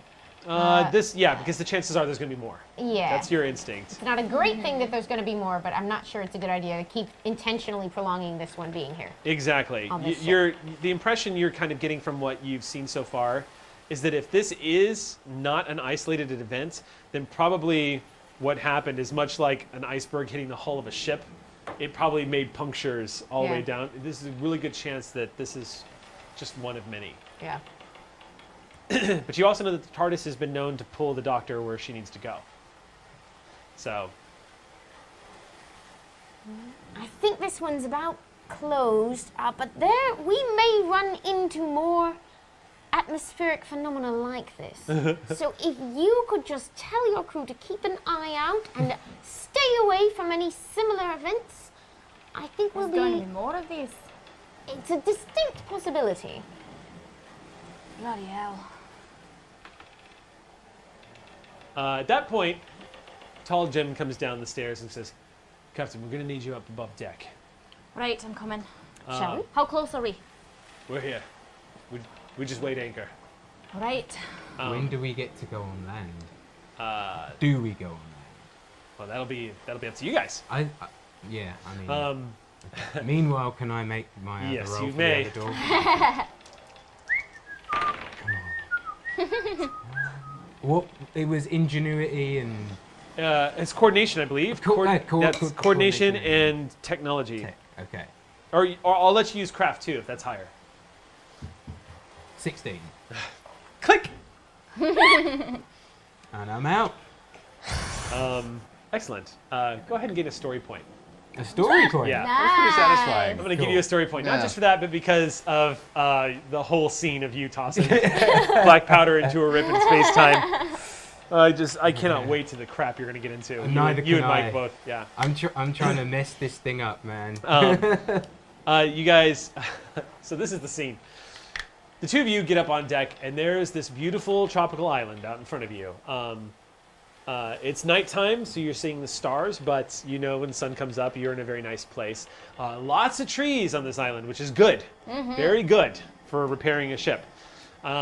What you also notice is the crew is tossed over the anchor, and you guys are in the shallow waters now. The The other thing you spot, too, is you're all up on the deck just kind of looking around. And this was an episode of Doctor Who, I'd picture the camera panning, and everyone's just kind of like, wow, this is nice. And it just sort of pans down to the last person, which, of course, is Cillian, who's standing next to all of you, when he should be in the brig, just looking around going... Yeah, seems all right. Everyone notices that Cillian is standing next to you guys. You're kind of looking around. Hi. Hi, everyone. Cillian, how did you get out? Magic. Can you do magic? Well, He's we joking. all can, He's- clearly. Right. We've had rifts in space-time. She's got a magic wand. Of course we can. Tall Jim approaches you guys at this point and says, the crew's ready to make camp on the beach, Captain. We can start repairs in the morning. We could use the morning, if you like, to go looking for suitable trees. All right. Do we still have the dead on ship? No, Captain, we gave them the barrel as quickly as we could. I recommend we leave someone in the crow's nest to keep a lookout in case the Abigail tries to catch us at All right. Find dock. whoever the least tired. Another crewman pipes up and says, Captain, in the morning, with your permission, once repairs are underway, if we could send a few to scout the island, maybe there's some animals here we could get for food. It's a good idea. So she's doing her captain thing. Yes. And you guys, yes, isn't it great? You just, Yeah. It's peaceful. welcome to Doctor Who. On a tropical Today. island. Yeah, you see the Beach Boys playing? All right. So longboat's away. You guys are anchored about 100 yards offshore. So it's pretty shallow waters for you guys. But coming up, it's a very beautiful tropical island. You can see the full... That's the other thing. Duncan, Cillian is not used to seeing the world like this. Right. No pollution, clear night sky. You can see every star is out, the Milky Way above, the crashing of the gentle slapping of the waves on the beach down below. It's another moment where you're like, I can't believe it. I'm literally marooned on a desert island. Yes. Yes. After chasing your childhood fantasies are coming Dream true come right true. now. Got to What's break that great- out the Cillian, cell. maybe don't antagonize Yeah. the pirate captain. Yeah, I can't really do magic. I'm just not going to tell you how I got out of your brig. I mean, people pick locks back at then. Yeah. It's true. I assumed you picked the lock. But you guys Cillian is very dedicated to the service of the king. I just and don't want you to was see going my to get you screwdriver. out. Yeah. I will say this, because you guys are used to capturing pirates, you double lock the brig. So Yep. it's pretty unusual for someone to get out of that. It's unusual, but he also works for the king. It's true. It's And true. he was You able to probably- fix the rudder. He's extremely good with tools, what he which does. is why he's in the service of the king. And I do apologize. We will respect your captaincy. We are very pleased to be here, but we do need him a bit. Yeah, all right, but no funny business. All right. I'll keep I my can eye agree on him, to that. Captain. Tall Jim says, I'll keep my eye on him, Captain. Bargle just kind of nods knowingly to everybody because that seems like what's going on right now. So what proceeds then is a night where a campfire started on the beach and the crew is finally able to unwind. Grog is passed out. And I don't I believe mean you were promised ale. Grog is I literally... believe I was. I just want to say, I don't mean that Grog is literally here and He's unconscious sleeping on the beach, in beach. 1710 The drink. Earth. Have you Yes. come to Grog join me on the island? is being passed out to everybody. What are you doing on my island? Yeah, exactly. Crossover. So you guys, drinks are passed out. The crew is actually able to unwind before the hard day's work. They sort of bleed off the stress and anxiety of being nearly killed earlier that afternoon. Everyone sort of Bargle- celebrates the Sorry, escape. Bargle loves the grog and almost immediately passes out. Okay, no alcohol tolerance? Yeah. Okay, he can't hold his liquor. Yeah, so... He's a bit of a lightweight, isn't he? Cillian, now that you've had grog from the 1700s, you can finally say that you've had something more disgusting than American domestic beer.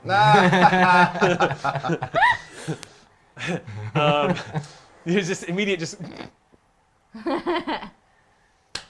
Well, when in Rome. One in Rome. The other men seem to like it. This actually isn't Rome, although we might go there. Frustratingly enough, Amy, a lot of the men don't immediately pass you any drink. Yes, Sign we of the will be dealing. times. We will be dealing with archaic themes in Doctor Who. Yeah. As is Could the wont to doctor happen. perhaps I happen. do I stumble see this? upon Yeah. buried? No, you just noticed that no one has offered any to the Yeah, yeah. doctor. It's a bit I- too. It's a bit too much. I grab a flagon of gore. You snatch it out of somebody's hand as they're Yeah. passing it. The guy just stops and looks at you, Captain. And I walk over. The whole crew watches you. Yeah. As you and walk over. I thrust it in your hand. Oh, thank you, Captain. Drink To the that crew glass. of the Saucy Jack. Aye! To the crew of the Saucy Jack! To the and you Saucy see everyone Jack! just, to the crew of the Saucy Jack! Everyone, to the new captain! And everyone just like raises their mug to you. Everyone's drunk enough that they actually turn anxiety and sadness into celebration. And you guys, there's a bit of a party. To the lake, Captain. Beauty party, yeah. Sunrise. You guys wake up in hammocks that have been stretched up across the trees that are up on the beach. Cillian, as you're kind of waking up, there's a part of you that's like, please let me open my eyes and still be in the parking lot of the pub. And as your eyes open, you see what looks like a chubby, short blue alien investigating a sea turtle that's trying to make its way out into the surf. You've never seen a life form like this.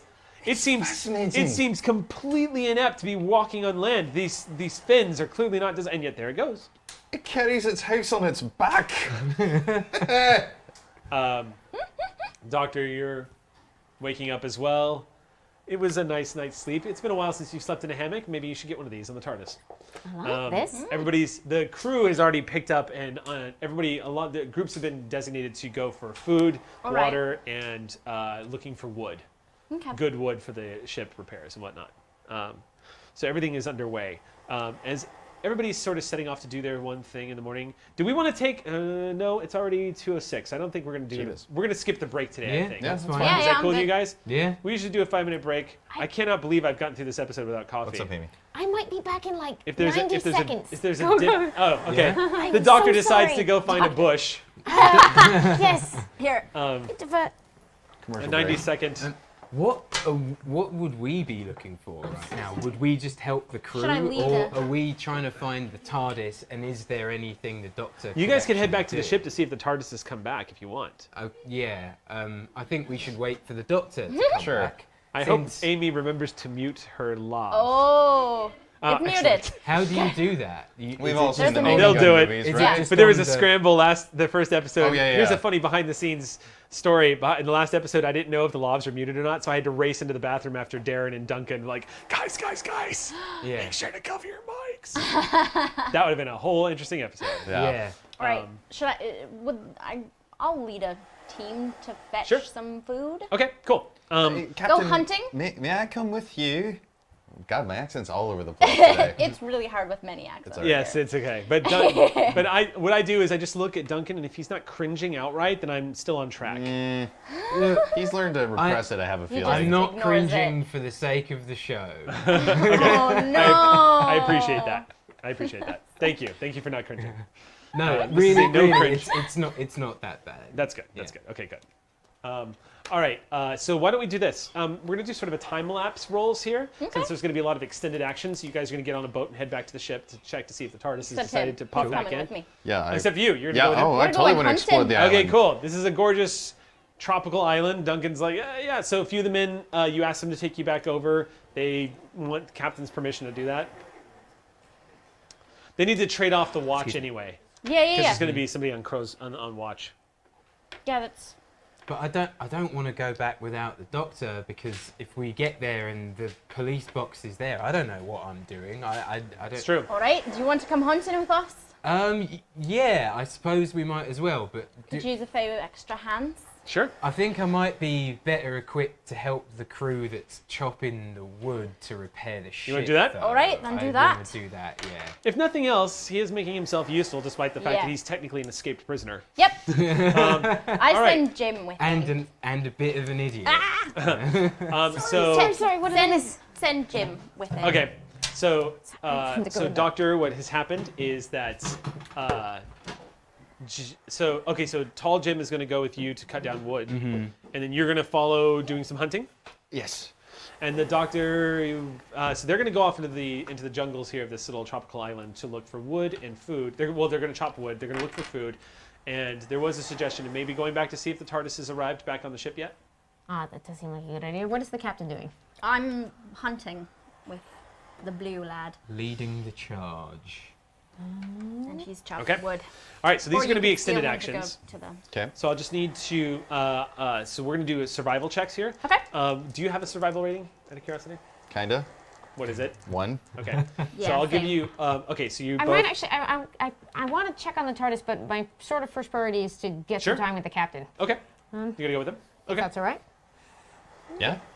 If you want to. Things like me, the more the merrier. It's an RPG. Do whatever you want. Yeah.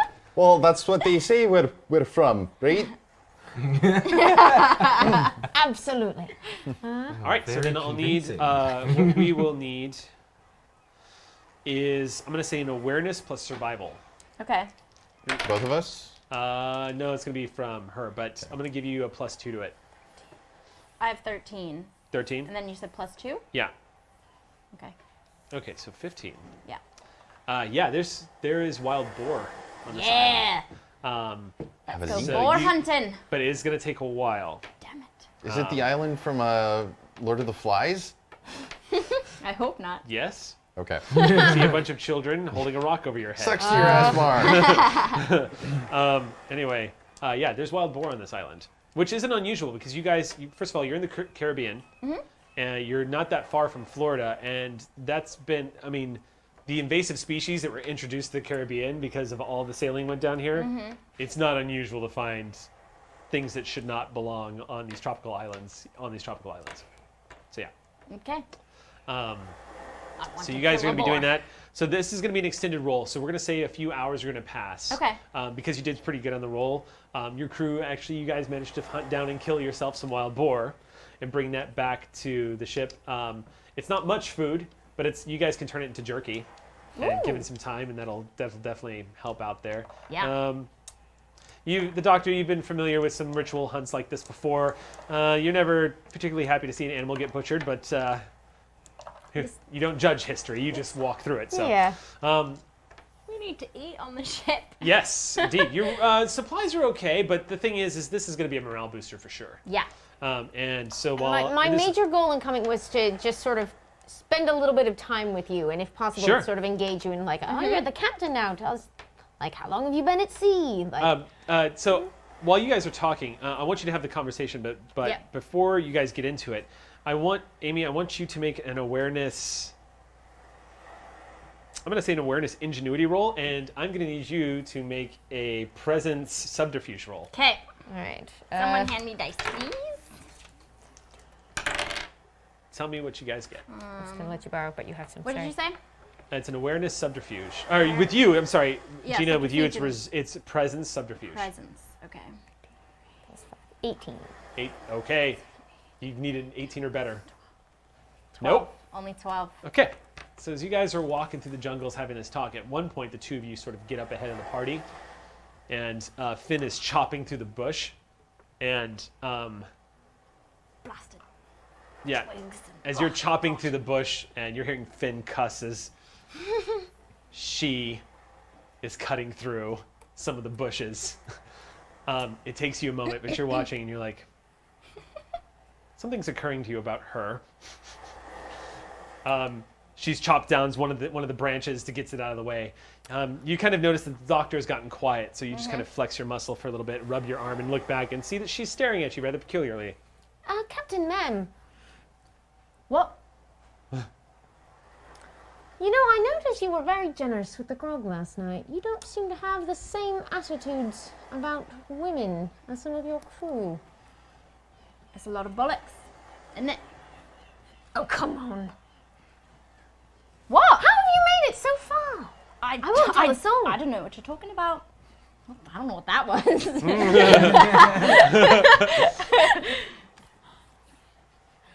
I think we both know what I'm talking about.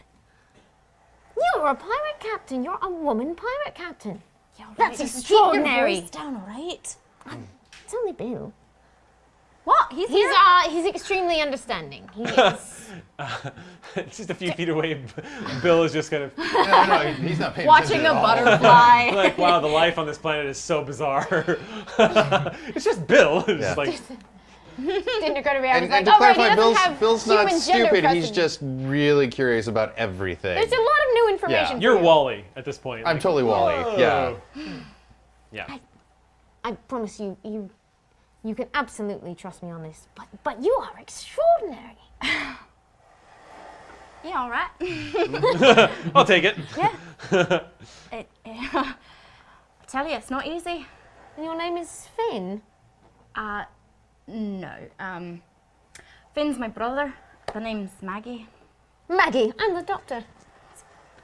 It's nice to meet you for real, I guess. No, you ought to be a legend. No, see, I mean, as long as no one finds out I'm still alive, so can't really be a legend if no one knows who I am. What happened to your brother? Oh no, he's fine. I just needed a boy name. It's a good name. Yeah, it's a strong name. He's a strong lad. Ah, and now you're the captain. Why the sea? Yeah, but that was an accident. Oh, I'm sorry about that. Yeah. I'm the captain now. I don't really mind. But I guess I got a lot more lying to do. Yeah, one of those cannonballs gave you a promotion. Congratulations! So why the sea? Have you been in it your whole life? Or? No, I just always loved it, and you know, don't really have a lot of money, and seasoned pirates get you a lot of coins. Well, you're brilliant at it, obviously. I've been on the Saucy Jack for about 2 years now. It's pretty good work. Get to stop in a lot of places and Yeah. Lovely drink lots this. of grog. The lads are really nice. It's an acquired taste, I think. Sure. How long has the Abigail been after you? Well, I'll tell you, you've been chasing the Abigail. I've been chasing the Abigail. And the Abigail... Right. Abigail came about and got you guys first. Yeah. Yeah, spotted you Have guys. I been chasing the Abigail for the entirety the Abigail, of my... Abigail came up. You guys decided to take a contract out on the Abigail about 7 months ago. And, Bad idea. And when the Spanish fleet went missing, Yeah. you guys went to St. Lucio to find out if there was a connection, and that's when the Abigail happened upon you. So Ambushed, as it were. ambushed, as it were. Not easy to do in a frigate, but the Abigail did it. Well, Maggie, we're here to help. Captain Finn. I need it a lot. I don't understand what's up with this ship. It shouldn't be able to do the things that it does. Really? Like what? Yeah, the Abigail always seems to have the wind in her favor. Always. Even when you guys are sailing against the wind. So sometimes she doesn't seem to answer to the proper laws of seamanship. And you've definitely taken note of that, for Yep. sure.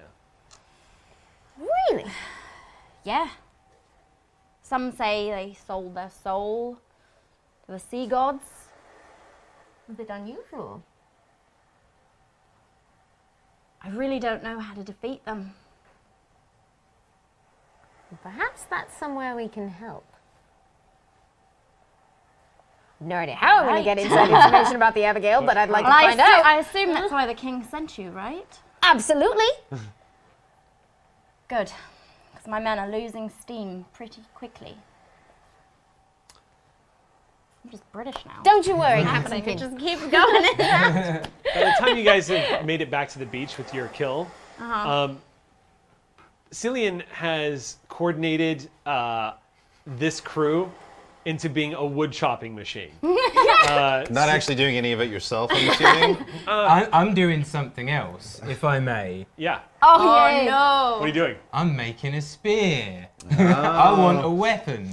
You're like, I need a weapon. Do I have to roll for this? No, this is No? what happens. You sit down, you say, this is a good one, and you start chipping away to make a weapon out of it. And one of the sailors walking past you says, "Boy, what you doing?" I'm making a spear, obviously. We'll give you a sword, mate, if you want a sword. Oh, all right. It sounds much better. Yeah. Go talk to old Jim. He's the quartermaster. He'll give you a sword. Oi, Jim. Jim's, Can I have a sword? yeah, all right. Just take whichever one suits you. They're in the black wrap over there. Now that I think about it, we're chopping down trees. with axes. Why do I need a spear? You're like, what has happened to me? What has become of my brain?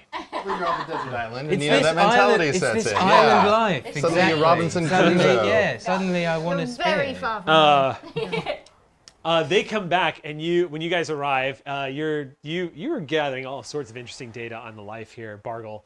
This whole island has been just a trove of biological data.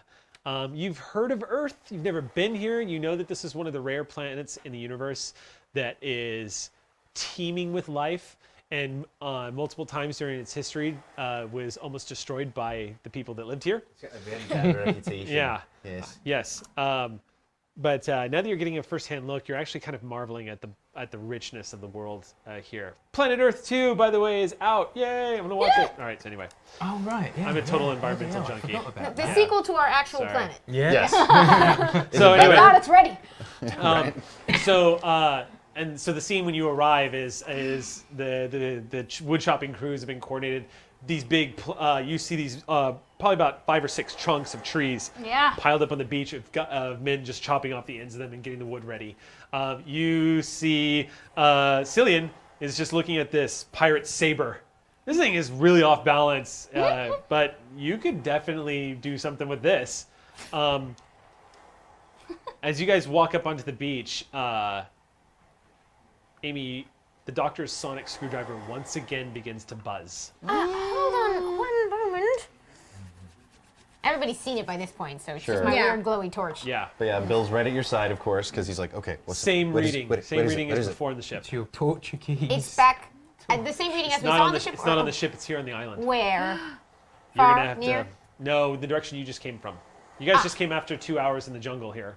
Is it one of those weather things again? You know, I do believe we might have a weather situation. Carry on. We'll just go have a look then. Where did you get a Right. sword? Who gave him the About sword? 5 minutes ago. That guy gave it to me. I mean, Tall Jim stops and looks at you and says, "Lady, if that's okay, Captain." Well, we've sort of become fast I friends, told me you and to Jim. watch him, Oh, not give him a sword. sorry. He seemed all right.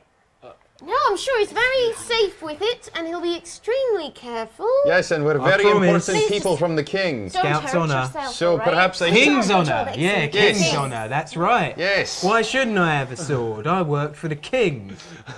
Could I have a sword too, then? Yeah. Jim looks at Doesn't you. he need Just, for that? just. Yeah. Just take one of the. Great. Walk over. You grab up another one of these. Yeah, it's a. It looks like a pirate saber. Please don't hurt yourself. Yes, These things have been Cheers, kept in pretty eh? well repaired. They look Right. like they've been crudely sharpened, but they work. Yeah. Yeah. All right. You get cling. You cheers. All right. So, moving on. I need you guys as you guys venture back into the jungle. Yes, we do. Welcome to the jungle. Somebody where you somebody are, had to do baby? it. Somebody had to do it. All right. No. And it Keep happened. telling yourself no. No. Duncan's like never. But do we have fun and games though? Ooh, that's a Yes, good We we got do. everything you want. That's a very question. Honey, we know the name. God.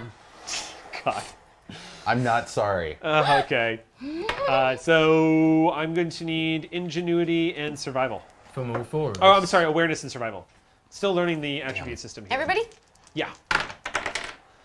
Amy, you're going to get a plus 4 to the roll because your sonic screwdriver is actually kind of working like a metal That's detector. actually awareness Okay. and survival. Awareness and survival. 9. Okay. Can I roll your Yes. 21. You absolutely may. 21! Okay. Once again, the doctor shouts out the. 2 5. By the way, Eight. Gina, have you spent any story points yet? Nope. Okay, cool. You're still sitting at 12, right? Yeah. Okay, cool. I've got an 11 got for 5. this roll. Okay. I'm waiting in case we need to fight Ambrose again. Yeah. Wise. Okay, so you chopping through the bush. Thankfully, it's a nice cooler day here in the tropics, which is unusual. But as you guys kind of move your way through the bush, you come to, as you're pushing your way through the green foliage, you're all confronted by a massive cave. This huge cave that sort of yawns open.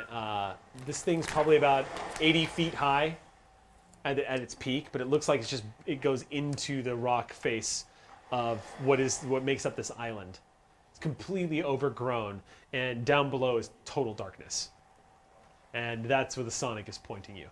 And you guys all kind of have followed through and managed to get through the underbrush. So now I have a note from last session. Yeah. It's a cave, not a hole. You might need to ask the doctor. Mike's. Okay. Sorry, ears. Okay. Yeah. Sorry, that was for everybody who tuned into episode 1. That was an insane. Yeah. So yeah, you see this Important cave. scientific distinction between a cave. Cave and a And a hole. Because a hole. hole is a cave that goes down. Yes. Yes. So yeah, yawning opening into this cave and. Any looks like signs of there's animal or dark. human habitation? With that, what? I'm sorry, your roll was 21. 21. No, it doesn't look like it doesn't. At least it doesn't look like any animals have lived here. It looks like with 21, I will say that it's unusual that there's not more overgrowth on the outside of this cave. Because this place is pretty much completely covered in greenery and jungle from the island and whatnot. Tropical flowers and all sorts of whatnot. But the entrance to this cave looks like maybe it's been cleared. We Could should be by weather, could be natural, could not be. It's hard to say. Let's all be a bit careful here. Yes, I think I'll bring up the rear. I think I'll stand back. I'll take the lead. Yay! Got a sword now. Our Doctor Who dungeon crawl, ladies Yeah. and gentlemen. Yay. It was bound to happen. Yeah. I'll pull my gun. And we've got Finn You with see us her on a pull out this dungeon wheel-lock crawl. pistol, just Ah, I see what you did there. flintlock. She just Yeah. pulls it back. Yeah, You no. could say, What time is it? it's adventure time. But don't, because it's a terrible joke. It's a terrible joke. Terrible, But terrible it's joke. a great show, though. I love it. It's and a great almost show. over.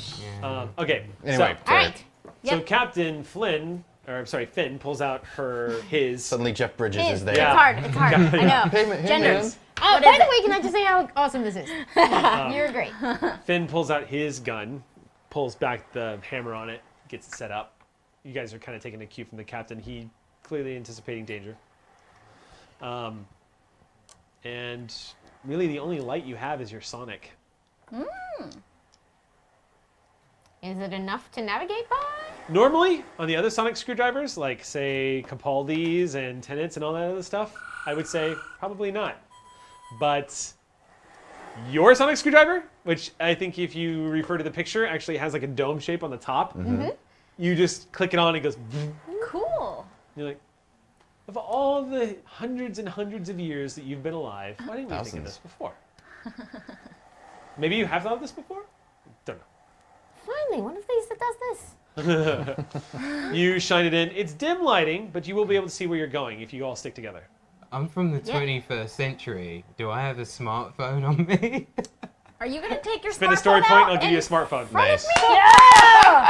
Spin a story point, I'll give you a Actually, smartphone. you know what? I can't Shit. believe What? we're doing. I We don't can't have a believe choice. we're You were doing this. pulling out a phone I in am- front I mean, the of me. Sonic screwdriver is pretty weird too. You know Yeah, what? but that at least just I'm looks like a activating my magic resourceful wand. pockets He's trait. pulling out a magic. That's amazing. Yeah, What you I'm- just. I'm spending a story point to look in one of Bill's many pockets and Oh. find Been at sea for some too sort long. of light Hold on, emitting hold on. thing King as has clearly well. made some inventions while I was gone. Hold up. What's that? Nice. 1 second. We might be scrapping my thing in this. Here, which Okay. is- Okay, so you pull out your smartphone Yeah. and you realize, oh shit, that's true too. Oh, you know what? I got completely soaked. Yeah, I was It's thinking about probably that. Dead. What I was trying to factor in is how long it's been on since you started your travels. sure. Yeah. But the truth of the matter is you guys have been time traveling and universe jumping. So I tell you what, And yet if you've you still spend got 2 signal. story points, I'll let you have a functioning smartphone with it still has battery. All right. And you're like, All right. oh yeah, this. Okay. You're like, you're fitting with your Sonic screwdriver. You whoop out your iPhone.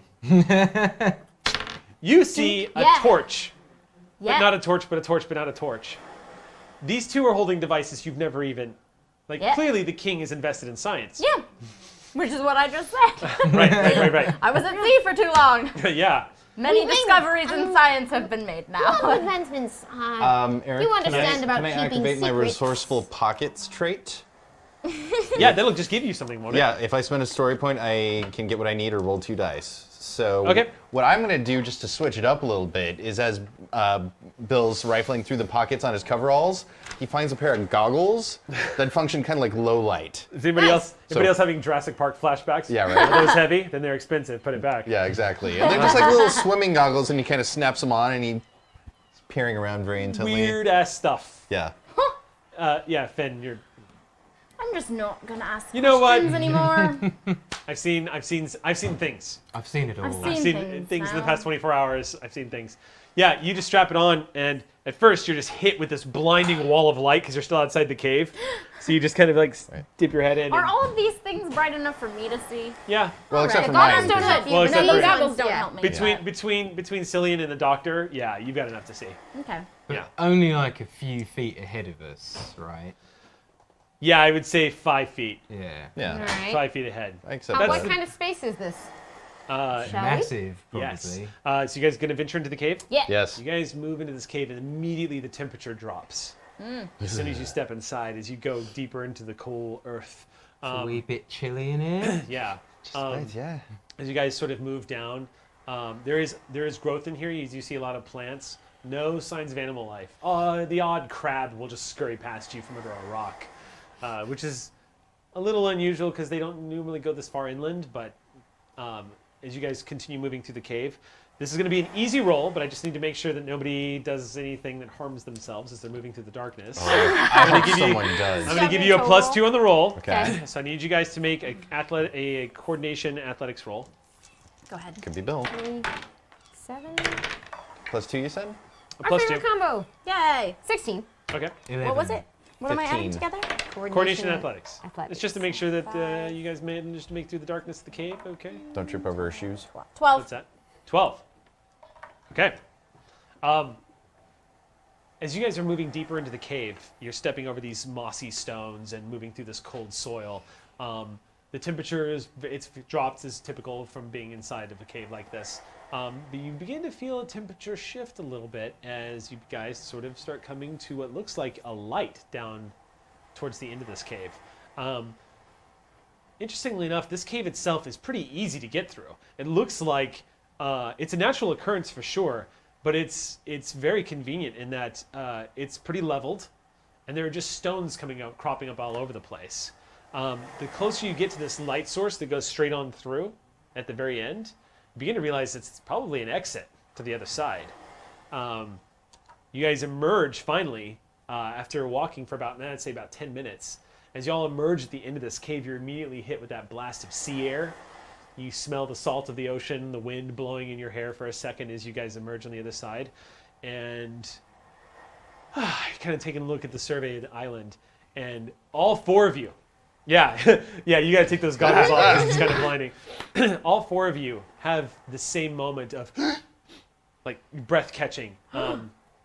As you look down below, probably about a quarter of a mile away at an anchor is the Abigail. Oh!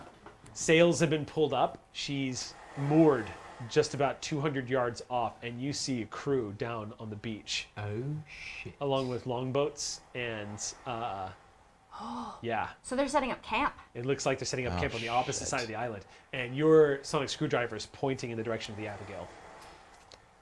It's there. That's where we need to go. Doctor, It's a beautiful ship. It's I a massive smell ship. an ambush coming. We can't fight the Abigail on the sea, so why don't we fight her on land? You need to take Ambrose down, Captain Ambrose down, and we need to know what's on that ship. Do we get to commandeer a pirate ship? Please tell me. Possibly, silly. Duncan's inner child is just going, oh my god! Do we get to take over a pirate ship? Yes. I don't know where you came from, but I'm so glad you're here. Me too. Me too. Companions, they just drop out of the sky. It's like, He doesn't know he's a companion, but I do. yeah, it's true. Yeah. Let's steal a All ship. right. I will say again, the Abigail, she is a frigate, so it's a 3-masted ship with a lot of guns. She is beautiful. How many people are on this thing? Frigates have a lot of people, Hundreds? and Dozens? not hundreds. I think I could just We're look st- this we're up. still real quick. probably outnumbered, right? There are 4 of us, so. Well, I'm not. I mean the crew Yeah, how much of crew do I have left? the Saucy Jack. The Jack, you guys are a brig. Yeah, but I someone can't died. believe, I cannot believe that that Google actually knew what I was typing in just Which, now. by the way, Saucy Jack sounds like a sandwich at Jack in the Box. So to you me. know, I actually pulled the It name of does, these yeah. ships from actual ships that existed in the 17th Cool. century. There was a ship, there's a registry that I pulled from. Not the Saucy Jack, though. Yeah. The Saucy Jack was the Wow. name, yes. I thought you were just making a Nope, Spinal Saucy Tap Jack, reference. no. Saucy Jack was the name of a frigate. So you got No, about, Spinal Tap was making a Saucy Jack reference. Yeah, clearly. Yeah. oh goodness, I actually was incorrect. So to give you an idea of how many guns a frigate has, this is a 32 gun ship. Holy. So you And are I'm an lucky to be 8? alive. Well, brigs actually have more than 8. Oh, You guys okay. are using 8. Eight pounders. You guys are They using were, 8 yeah. pounders. I Yeah. did say 8 guns, but you guys, You what I did. meant to say is you guys are 8-pound 8-pound cannons. cannonballs. Okay. And I'm guessing you've got about half as that much, so probably 15 gun ship. Okay. Outgunned and outnumbered. Yeah. Sorry, just looking up what a brig looks like. Significantly smaller. Yeah, brigs are much smaller than frigates.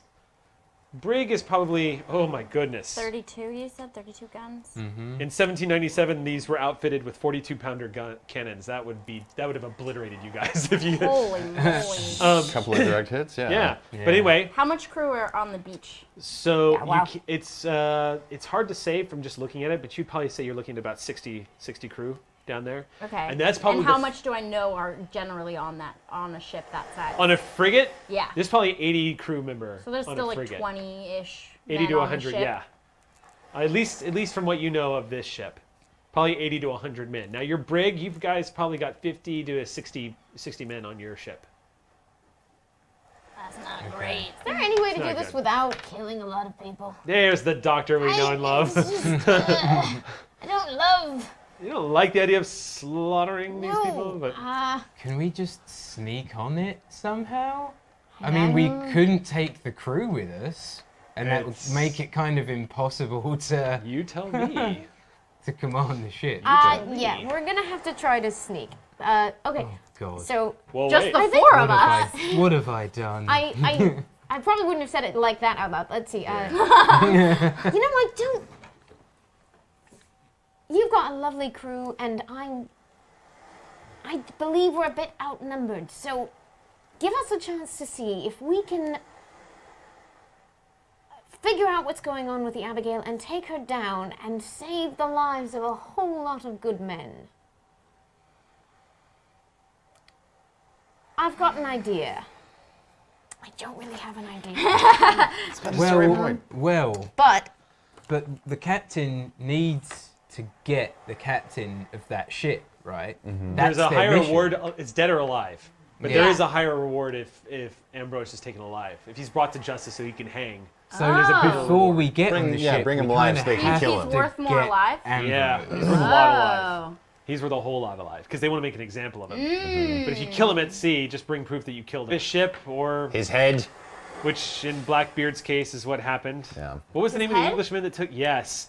So the Englishman that killed Blackbeard Yeah.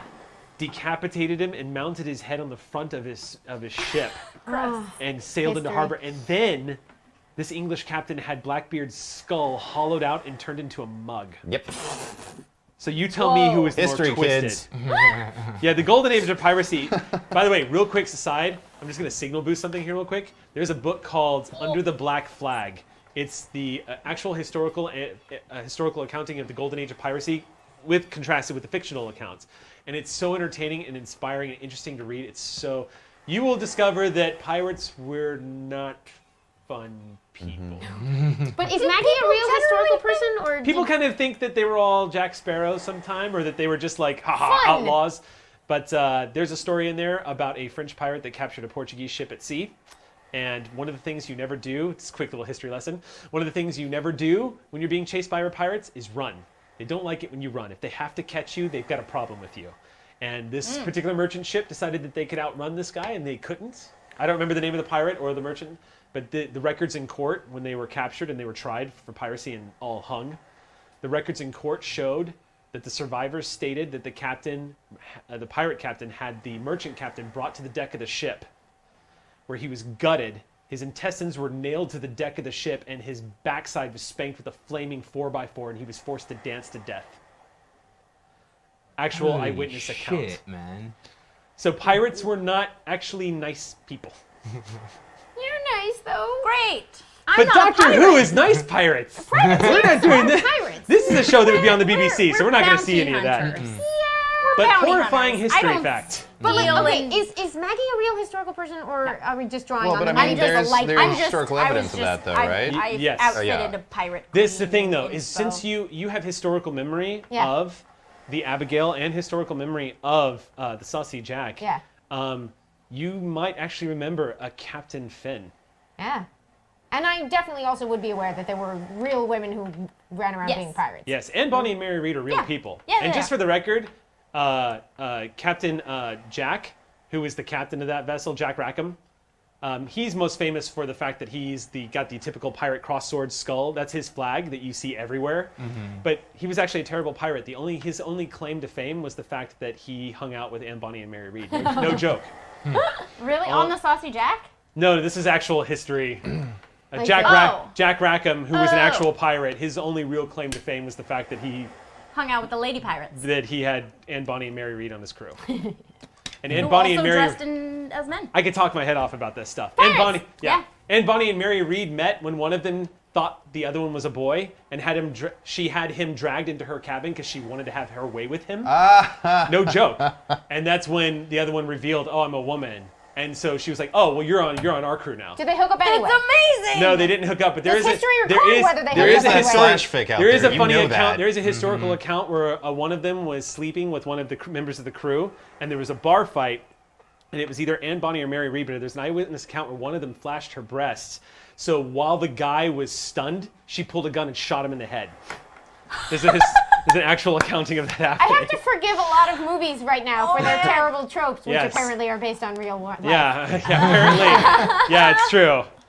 But I mean, it's the age of piracy. It was Yeah, like do there what are you no gotta do. rules. I'm gonna There's do whatever. Rules, Yeah. You're on a ship for a long time. You see. I'm guessing the pirate that died was stunned because he thought he was fighting a man, and then Yeah. oh. Well, yeah, and Yeah. you haven't seen a woman in like many. Yeah. Many, Shout out to Terry many Pratchett's months book or Monstrous years. Regiment right now, by the No. way.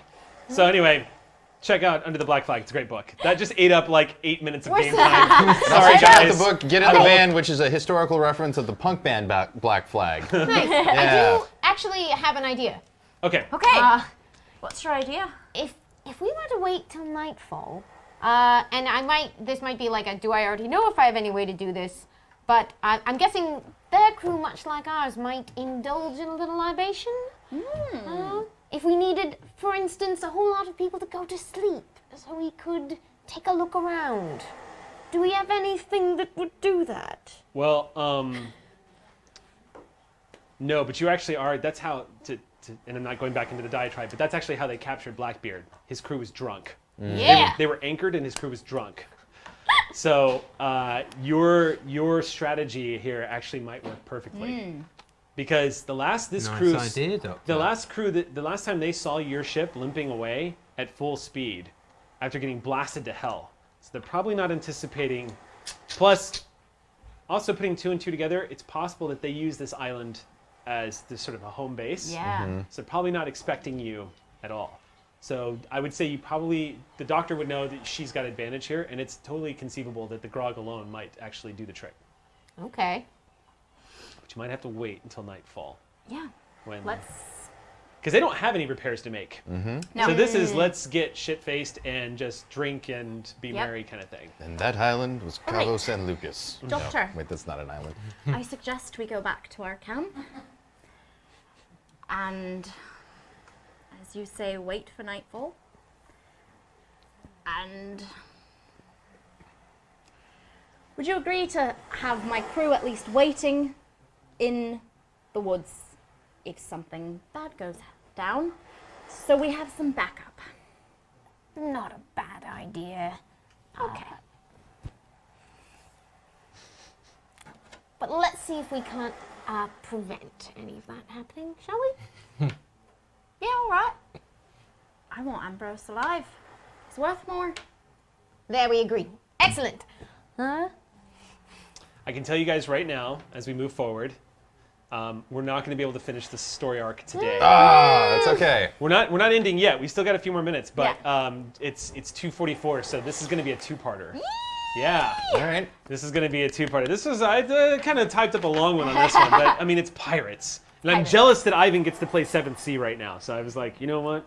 Foreververse is doing 7th Sea at the moment. Yes, Foreververse doing 7th Sea, and I was kind of like, so. Speaking of which, was it Chovazani? Is that how you pronounce the name? Jovaxani, I think. Are you the one who did the saucy picture of Amy's character? Yes. Yeah. From Vast, I believe. No, it was from Foreververse. Was it was from Foreververse? pirate character. Amy Vorpal? Amy Vorpal's character? Yeah. Oh, that's right. I saw that on Twitter. That's right. Yeah. Very saucy. Yeah. I haven't seen this one. Yeah. My other Amy. Yeah. The other Amy clone. Yes, sorry. Killing word Vorpal. Yes. Okay, so I'm guessing you're heading back to the beach then, to your side of the beach. So it takes you about half an hour or so getting back through the jungles.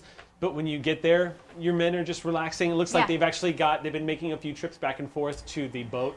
Okay. Have any of them checked whether there's? Can I spend a story point to have asked them to check if there's anything that shouldn't be there in the hold? Oh, no one's really looked. Most people are above the decks as they're loading the wood planks on. But if you want to go onto the ship, you can check. Yes. How long would that take? You could do it before sunset for sure. Okay. Yeah, you just get on the boat. You guys, what are the rest of you guys doing? Following the doctor. Yeah, Okay. following the doctor. I'm just Sword in hand. prepping my crew for a possible ambush. Okay, so you're gonna stay on the beach. You're gonna go. Yeah, back I'm gonna to- stay on the beach. Okay, cool. You guys get in a longboat, head back to the Saucy Jack, climb up the rope ladder to the top, get inside, go below decks. As you guys move through, you notice that some of the light in here is dimmed a bit because there's no longer a hole in the side of the ship. But as you move towards the back, you see the beautiful sight of a blue phone box. Oh, thank Police God. box. Goodness. Right where you left it, quote unquote. Right where she left and then came back. Hang on a minute here. I know we're supposed to be helping this crew out. We could just leave? Why would you do that? What? I'm so When I was glad- writing this up, I'm I was so like, glad I I'm swear to not- God, when I was writing up this story, I was like, you know, if the Tardis comes back too soon, Duncan's going to want to just... I swear to God, Duncan's going to be like 2 + 2 = 4. Why are we here? No. Well, but no, people are in danger. Insatiable curiosity. We have to help the What I captain haven't and... mentioned quite yet is that Fine. that tear that we found, Yeah. it's connected to us a bit. So it might be, we may need to look around a little more before we go and make sure we haven't left any other damage in the past of your planet. Need. All right, In the meantime, can I check on I'm Veli? following your lead, Doctor. I want to see what the TARDIS looks like now. Okay. And I want to make sure Velik's alive. Okay. Please. You guys, you pull out your key, open the door, the TARDIS, the doors pop open, and once again, you guys are staring into this massive room. The interior of the TARDIS now, because we don't have the graphic, but essentially, and I hope y'all don't mind, but I'm going to borrow straight from Season 9 Capaldi, because the interior of the TARDIS now looks amazing. I don't know if you guys have seen it, but Google it. The interior of the TARDIS now is all these blues and bright colors. You see the console looks it's completely. It doesn't look like a patch job, sort of like Mad Scientist. It looks like a straight up. This almost looks like classic Gallifreyan meets a more modern sort of styled Doctor. Also, there are 2 catwalks that now surround the entire interior of the control room, and on different sections of these catwalks are like bookshelves, reference materials. There's a chalkboard. There's a coat rack. I'm going to assume it also looks partly like the Beast's library. Yes, a little bit, yes. Your version of the TARDIS, I could see having tons of bookshelves all over the place, all with reference materials. Data from the TARDIS's databanks that have been transcribed into ancient books and placed on the bookshelf, as reality has kind of just warped itself to fit the new regeneration of the Doctor. Sorry. So we'll Very use that as a nice. basic template, and as we go forward, Amy Dallen, you get to tell me what the interior of the TARDIS looks like. Bill just This is lets out your kind of a TARDIS, not pleased mine. whimper. But you see the sliding screen consoles that have now been added. You see the data jack where if you wanted to put in the sonic screwdriver to process the data that you've captured. Does the captain come with us? No, Captain's still No, back on I the beach. stayed on the By the way, beach. there is a snoring Centauran Oh, thank God. on the ground. Snoring Sontaran. Snoring Centauran. Snoring Sontaran. Chances Bill, are, in Do you this think you could Centauran's lift timeline, Blue Death, Velik or is that probably not no in time your has passed at all. capabilities? Fantastic. Reality I seems don't really to... know. Typically, it's not a good try. idea to be inside this thing when it's reorganizing itself, but None of the rules are operating the way they 100% it's not do. dangerous per se, but it seems like it's been just fine. Oh, thank goodness. The thing is Velik was not conscious, so it didn't alter the reality quotient of the interior of the room, and therefore it was able to warp itself without any problems. I'm going to see that there's a nice room for him where he can recuperate, plenty. and it's locked. It's locked. Oh, okay. Yes, you can take him down. I'll be Take right- him down? Yes. She pulls a Oh, gun. I and- see, no, yeah. So the doctor, before I'm guessing you, basically, you're going to need their help to carry Velik. Would you all mind giving me a hand? He is I think our librarian friend not might need... easy to carry. Speaking of not easy to carry, are we rolling for this, or is this just happening? This is just happening, right? I'll just say, Speaking of hard to carry, I've just asked Bill, do you think you could lift Blue Death, or is that outside of your capabilities? Well, I don't really know. I suppose I could give it a shot. Can I hear this? Am I here? yeah, there's a Okay, massive deadly doctor, weapon laying on the deck. Doctor, it's just in case. No. I don't want to. Oh, come on. There What, will be... what if, no, absolutely not. what if we get ambushed? Oh, come on! What if we get ambushed, Doctor? What if we come out of here and I they don't even found want it us? on my ship. On the hell. Tardis. All right. Fine. I'm locking that in a separate closet. Where I can't get to it. I can't lift that thing up. Yeah, that's the thing that's terrifying. Here's an Earth creature with alien tech that destroys things. That's never a good combination. No. So, with help... Can I sonic screwdriver to disable the gun Yes. temporarily? Yeah. Absolutely. Go ahead and make You're no fun anymore. no, I'm going to say you can just do that. It's a sonic Yeah. screwdriver. So you basically just click on the locking mechanism of this thing. So now Safe. it'll... We won't be needing Yeah. that. Bill does go try to pick We it up, might though, be just for shits needing and giggles. that. Yeah, so when you pick this thing up, it's... Yeah, you have to put your knees into it. It's heavy. You can lift it and carry it, but it's not light. The fact that the Centauran wields it with one arm, it's really making you appreciate how powerful that little... So he kind of drops it down and he picks his sword back up and he's like, well, and I suppose that'd be a little bit unsporting anyway, wouldn't it? Yeah, but I mean, come on. It's there. We should use it. Absolutely not. I I feel don't like know. Have you been in? I don't know that much about where you're from, but have you been in a fight? Have you seen war? well, I've been in a fight, but You've I've seen never I've been in seen a it. cannonballs war. destroy 2 people. That's a good point. Yeah, I have seen that. I've seen it, and you don't want to. That's not what we do. I kind of want to, but I'll just take your word for it, Doctor. You seem to know what you're talking about. I promise, I do. All right. It's also the fact that this technology being used in this century on Earth could have dire consequences. Yeah. Because that gun could probably puncture Prime holes directive in any and hole. all that? Yeah, prime directive and all Alright. that. Paradox. All right. But you don't know if fine. it's your Earth, so, That's yeah. the way she gets You through The to doctor me. quotes Star Trek, Yeah. and then you're just like, and oh, I'm like, yeah, okay. That's fine. All right, yeah, good point. All right. What would Picard There's do? a television program from your time. You might be familiar with it. What would Picard do? Not what would Kirk Historical do. What would documents. Picard do here? Yeah, yeah. You've both been amazing, but it is very important that we not mess up the past of your planet any more than we can avoid it. Okay. Right. I'll go with you on that one, Doctor. All right. So they heft this massive weapon up, and following you, you guys are led deeper into the Tardis. You realize that this is like it's mapped out like a small building almost. You walk down some corridors where you see doors. Some of these doors, some of them look futuristic. Some of them look like ancient doors leading into old archaic libraries. Cillian, as you're walking past one of these, you kind of pause and glance back as you're walking past the doorway because you've noticed there's a swimming pool. You're just kind of like, what? Yeah, you enter a main library. When you guys walk into the library, on the other side of the library is your destination, but this library is this massive, like 4-story, like winding library filled with tomes and staircases, and in the dead center is one peculiar book that has a golden plate on the front of it.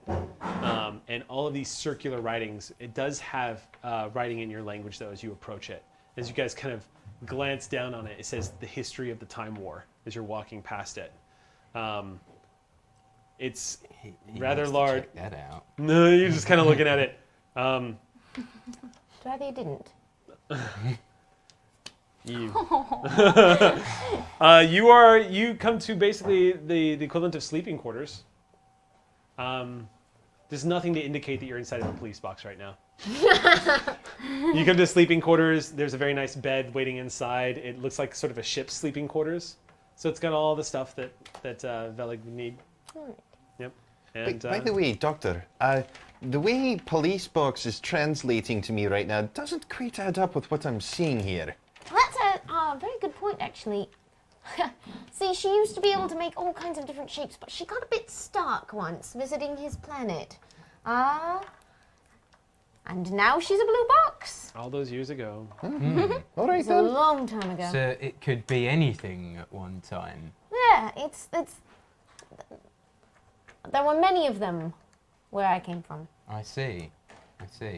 Memories of Gallifrey, how it used to be. Where do you come from? It's a long story. For another time, I feels- suppose. Another time. We've got to go sack a We've got some pirates frigate. to save. Yeah. Yes. Okay, so you're heading back to the console to plug in the sonic Yeah. screwdriver? What's up, Gina? Did you? Can I do things? Yes, you want to do something? Yeah. What would you like to do? You guys you're back on the beach. Yeah. You said we had those little powder, the black powder. Can Yeah. we make little bombs? Yes. Okay, I want to make little bombs. Okay, cool. You're making You're gonna order some of petards. these. So what they do is they take these hollowed out, essentially cannonballs, which are grenades, and they fill it with black powder. They're super archaic and volatile as hell, and you light them like you would an old school cartoon bomb. Yeah. So you order Tall Jim and a Yeah. few of the men to start making those. Very carefully. Yeah, when you tell Tall Jim that the Abigail is moored on the other side, there's gasps of Yeah. like shock and also like calls for revenge. There's Yeah. so many of your crew that are ready to avenge all the people that you guys lost when you were ambushed. Plus they're pirates. Yeah. We're angry. Yeah. They're ready for blood. So when you make the order for grenades to get made, everyone volunteers their time. Cool. Yeah. So there's a general just like grinding as people are Ready. sharpening their swords. Everyone is getting ready. When the order comes that you're just going to have them hang back until they're needed, there's a quiet protest. Yes, I explain though. Okay.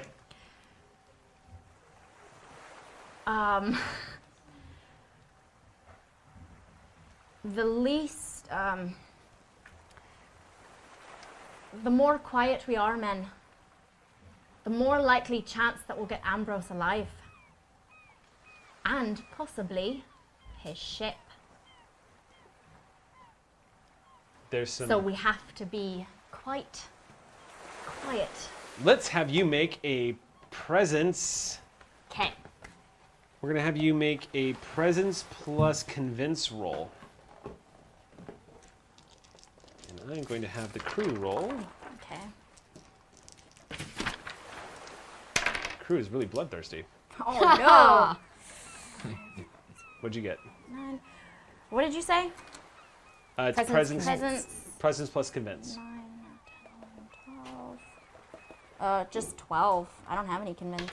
12? Oh, well, yeah. I'll put story points.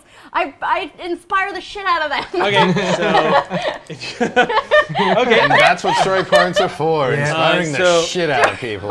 you spend if you're going to spend a story point for more to add on to the die roll, or you're just going to increase it, aren't you? I suppose, You can increase the level right? of success. You can and increase add the level of dice, but success. you normally have to do that in advance. But Oh, well then. yeah. No, I Here I'll let can't you add increase dice. the level of success. Okay. So you did succeed, but now close, you're maybe going we didn't make to. it. But I'm going to let you increase it to good. Okay. Um, Oh, so I only just made it, and now I'm making it better. yeah. Okay. yeah. So there's a murmur of excitement because it's a frigate. Yeah. And not only is it a frigate, but it's a frigate that's probably loaded with all the gems Yeah. of Araby, Yeah. as they say. And just imagine how the stupid look on their faces when we sail away with their ship. Yeah, there's a lot of excitement. Tall Jim also says, you know, Captain, there's another way. If things go south, something else we could do. I'm listening. We could set off their powder room. Ooh. Things go south. Their ship. Leave them on That's this the island. last resort. He nods. I want that ship. Yeah. We'll come back to you, Amy, as we're wrapping this up. You plug in the sonic screwdriver, and it starts processing all of this data, and it's confirming everything the sonic originally scanned. Things in this reality vibrate on a different frequency than things from another reality. There's just like a different harmonic. Things are in different sync. And you guys, all of you, are vibrating on a harmonic that's slightly out of sync with this reality, but you're lining up. The Tardis itself has managed to sort of incorporate itself into this reality, which is unusual. But these tears in space-time, there are literally little bitty portals, these wounds in space-time. They can take you to any of the other multiverses that you want. But Really?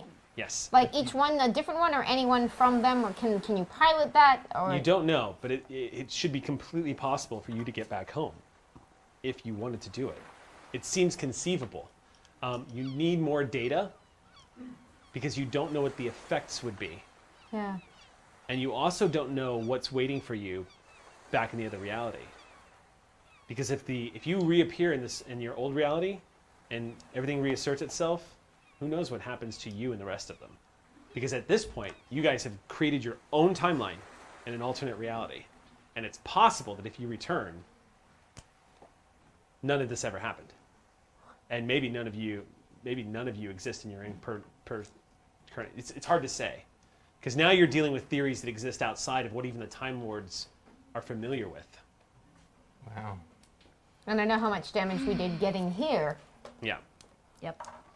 And that's where we're going to leave off Yeah!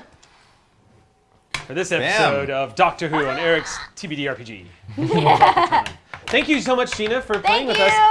Hopefully we can have you back next week so we can finish this off. I know. Yeah. I want to kill some pirates. And thank you guys so much for tuning in and listening to our hopefully informative episode of Piracy and Whatnots. Catch us back here next Friday. And like I said at the top of the episode, you'll be able to catch the VODs if you're a Twitch subscriber or an Alpha subscriber. The first episode is up on YouTube right now if you wanted to play catch up. And I think that's it. So thanks so much, guys, and we'll see you next week. Yeah. Ding, ding, ding, ding, ding, ding, ding, ding, ding.